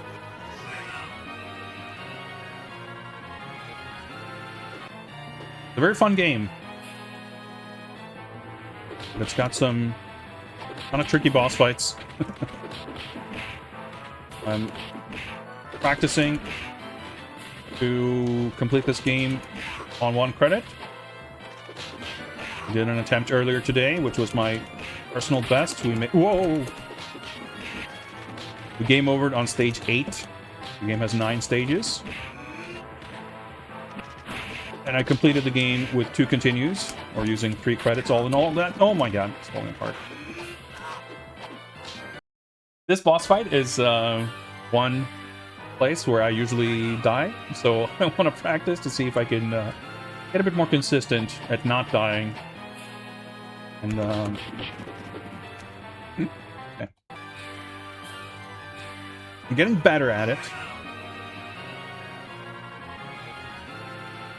I have at least achieved a couple of deathless fights. This is the stage 6 boss, for the record.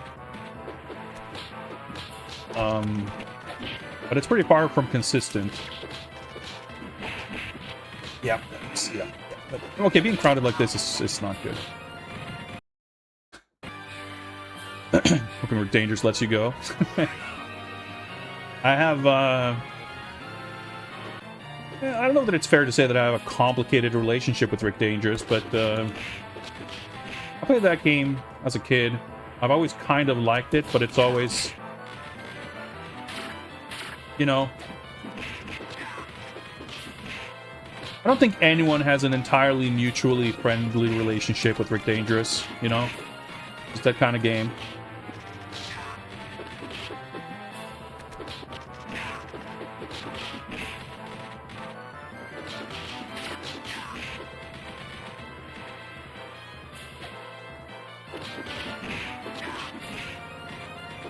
Yeah, it's, you know, I kind of love it too, except when I don't. I'm not really familiar with the intricacies of it. I've only, like, sort of played it here and there, and when I played it as a kid, I probably most likely would have played it with a trainer and just kind of fumbled my way through it. I don't remember if I've, like, seen it all the way through. But I think it's a pretty fun, interesting kind of game. In a way, it's, like, really ahead of its time, too, for its, like, kind of puzzly challenge nature. Like, it's ostensibly an action game, right? But it's all these traps and gotchas and everything. But it's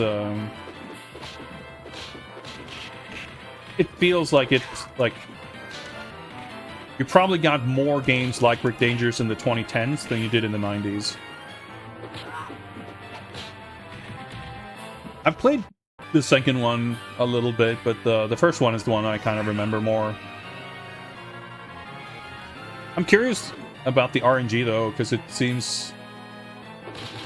I mean, I can see how that would drive you insane, but that's also on account of it seems like the kind of game that wouldn't or shouldn't have a bunch of randomness.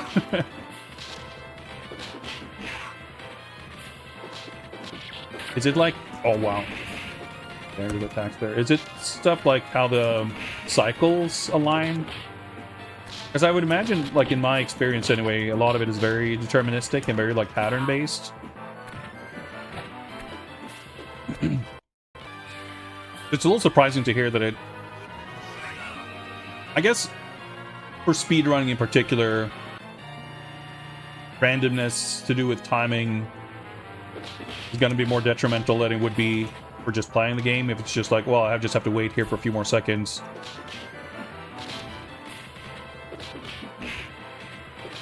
Like, even that, I guess, is a little surprising, because I would have expected it to be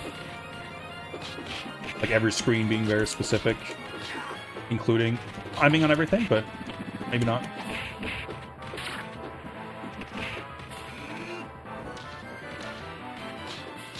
I feel like I'm getting diminishing returns on this.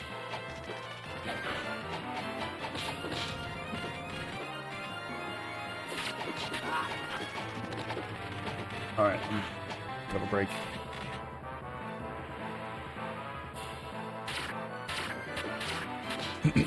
Enemies seem completely random. I guess I haven't played it enough and not recently enough. In my mind, if I try to picture that game, I would have pictured enemies as well as being very, you know, predetermined, following kind of a script.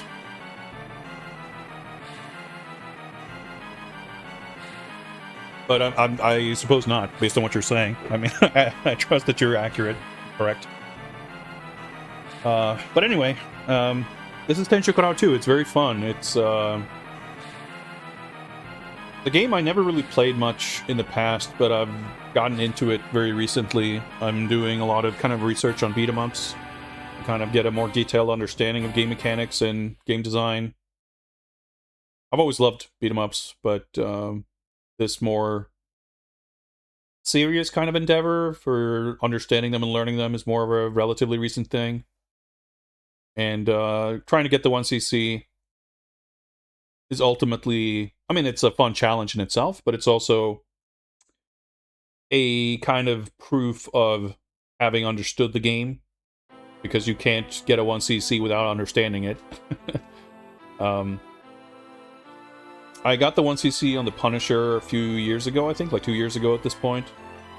And I haven't really pursued any other games since then, but more recently I got into this. I was looking at Captain Commando as another potential game. But as I started playing this, it's very approachable as far as these games go. Like, if you're not familiar with arcade beat-em-ups, and if you're just kind of jumping into it for the first time, the idea of clearing this game without continues is going to seem completely absurd and insurmountable.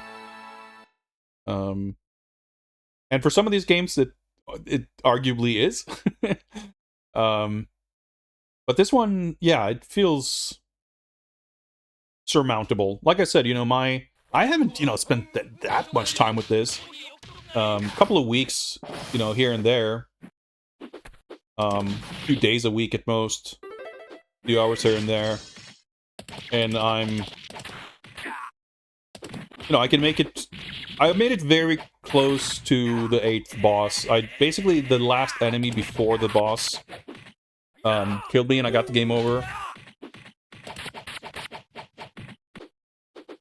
So you have 3 lives all in all, and it's just like shaving off those pain points where you take those handful of deaths and you'll get there. So I'm getting closer and closer to the 1cc.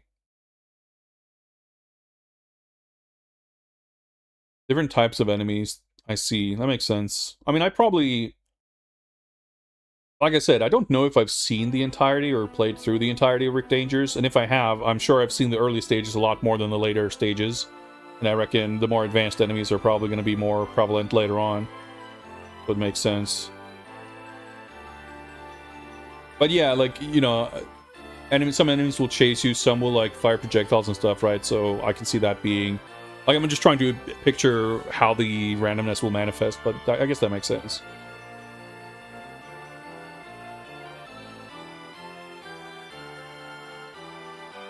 But yeah, it's a pretty cool game. I would imagine, by the way, I don't know if this is something you would be aware of, but Rick Danger's, in its structure, seems like the kind of game that would generate a lot of fan games and, like, not necessarily knockoffs, but like people doing their own levels and stuff. I'm sure there have been, I want to say that I've seen someone work on like a Mega Drive port, because you get a lot of that nowadays too, right, with Mega Drive development and Amiga to Mega Drive ports. There's a couple of those. But I'm not super, I mean, I wouldn't be, because I'm not really in tune with the Amiga development scene, but I'm not really aware of a lot of, like, Rick Danger's fan projects. But it just, you know, it's a game with kind of a simple set of mechanics that's very malleable to just, like, building new levels. It just seems like the kind of thing that someone would want to do. An interesting thing. Fan made Rick Danger's 3. Yeah, I'm sure there, like, has to be more stuff like that out there, too. What's up, Bruno G? You did never run out of quarters? Yeah. You could use quite a few to get through that stage 6 fight. That's the thing, like, it takes a lot of attempts to practice those individual parts. But, yeah, getting through a full run, you know. I did it on 3 credits. I was very close to doing it on 2. And my previous PB was 4. So, you know, 4 or 5 credits, I feel like I could very comfortably get through this. Those last few, you know, I think with the Punisher, I went from like 8 credits to 6 to 3 to 2 to 1 or something. Like, it was a pretty... I mean, that's an easier game. But once I started getting the hang of... Like, once I'd gotten over those 2 difficult boss fights in that game, like, it was kind of smooth sailing. This game is a little different because of the way health is distributed. The Punisher is more like Final Fight in that you get like a big heal before the boss fights and stuff like that. Actually, during the boss fight, in a lot of cases. Here, you take a lot of small stray hits here and there, and they kind of add up because you don't get to fully heal very often. And especially before boss fights, you often arrive at a boss fight with less than full health. You gotta be, like, kind of careful. But of course, you know, being able to continue right where you were means that you're never losing progress, so... Getting to the point where you can actually do well enough, like getting close... You know, getting close to a 1cc in a game that has checkpoints means that you could still have to use 8 continues on one checkpoint or whatever, but that's not really a thing in these games. And this game in particular doesn't have any super cheap bosses. The one we were practicing is one of the, like, 2 worst ones. But, you know, you get through it easily enough. Not to mention, there's not that many of those fights, really, for how long the game is. It's 9 stages, and most of them are pretty chill. Although, like I said before, I think Trap agreed with me as well. Like, if you do lose a life in a boss fight, for one reason or another, I don't really know why, but it's like, you're likely to lose a second life or get very close to it. Like, every time I arrive at a boss fight that I hope to do deathless, and I take a death, it's not like I usually win the fight at full health on my next life. I lose, like, most of the next life as well. But we're making progress. We're making progress. We're doing better and better.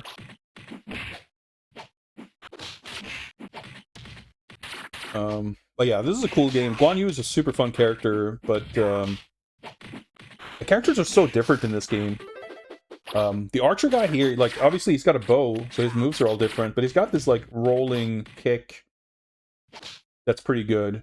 His special move is pretty good, too. He's like the opposite of Guan Yu, because he doesn't... I mean, he has range, obviously, with the arrows, but he can't really use the arrow like Guan Yu uses his jabs. But he's got a really good throw, because he's got the, like the body slam, the suplex type throw. Good, Xiao Yun. Anyway, this game is fun, but it is a little bit exhausting.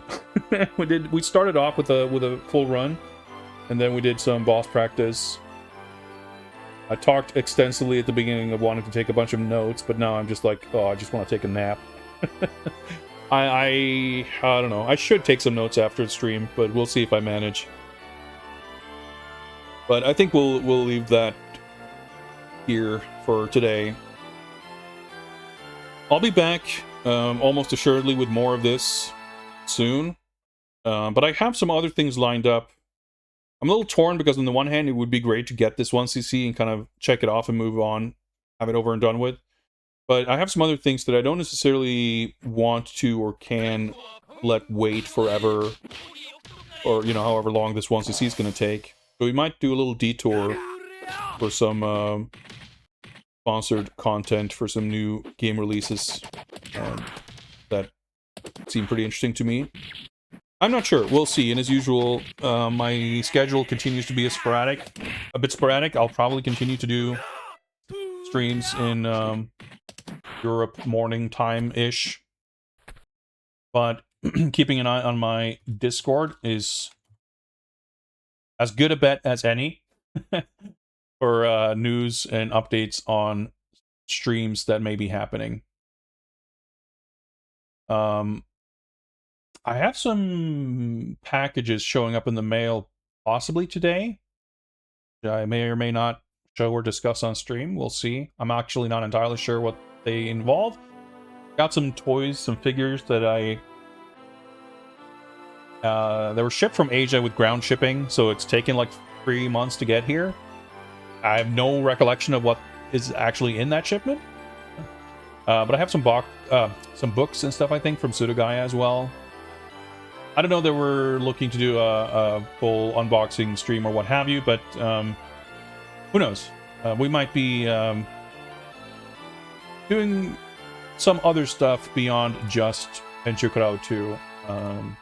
We'll see how the mood strikes, basically. But for now, let me figure out who we can raid.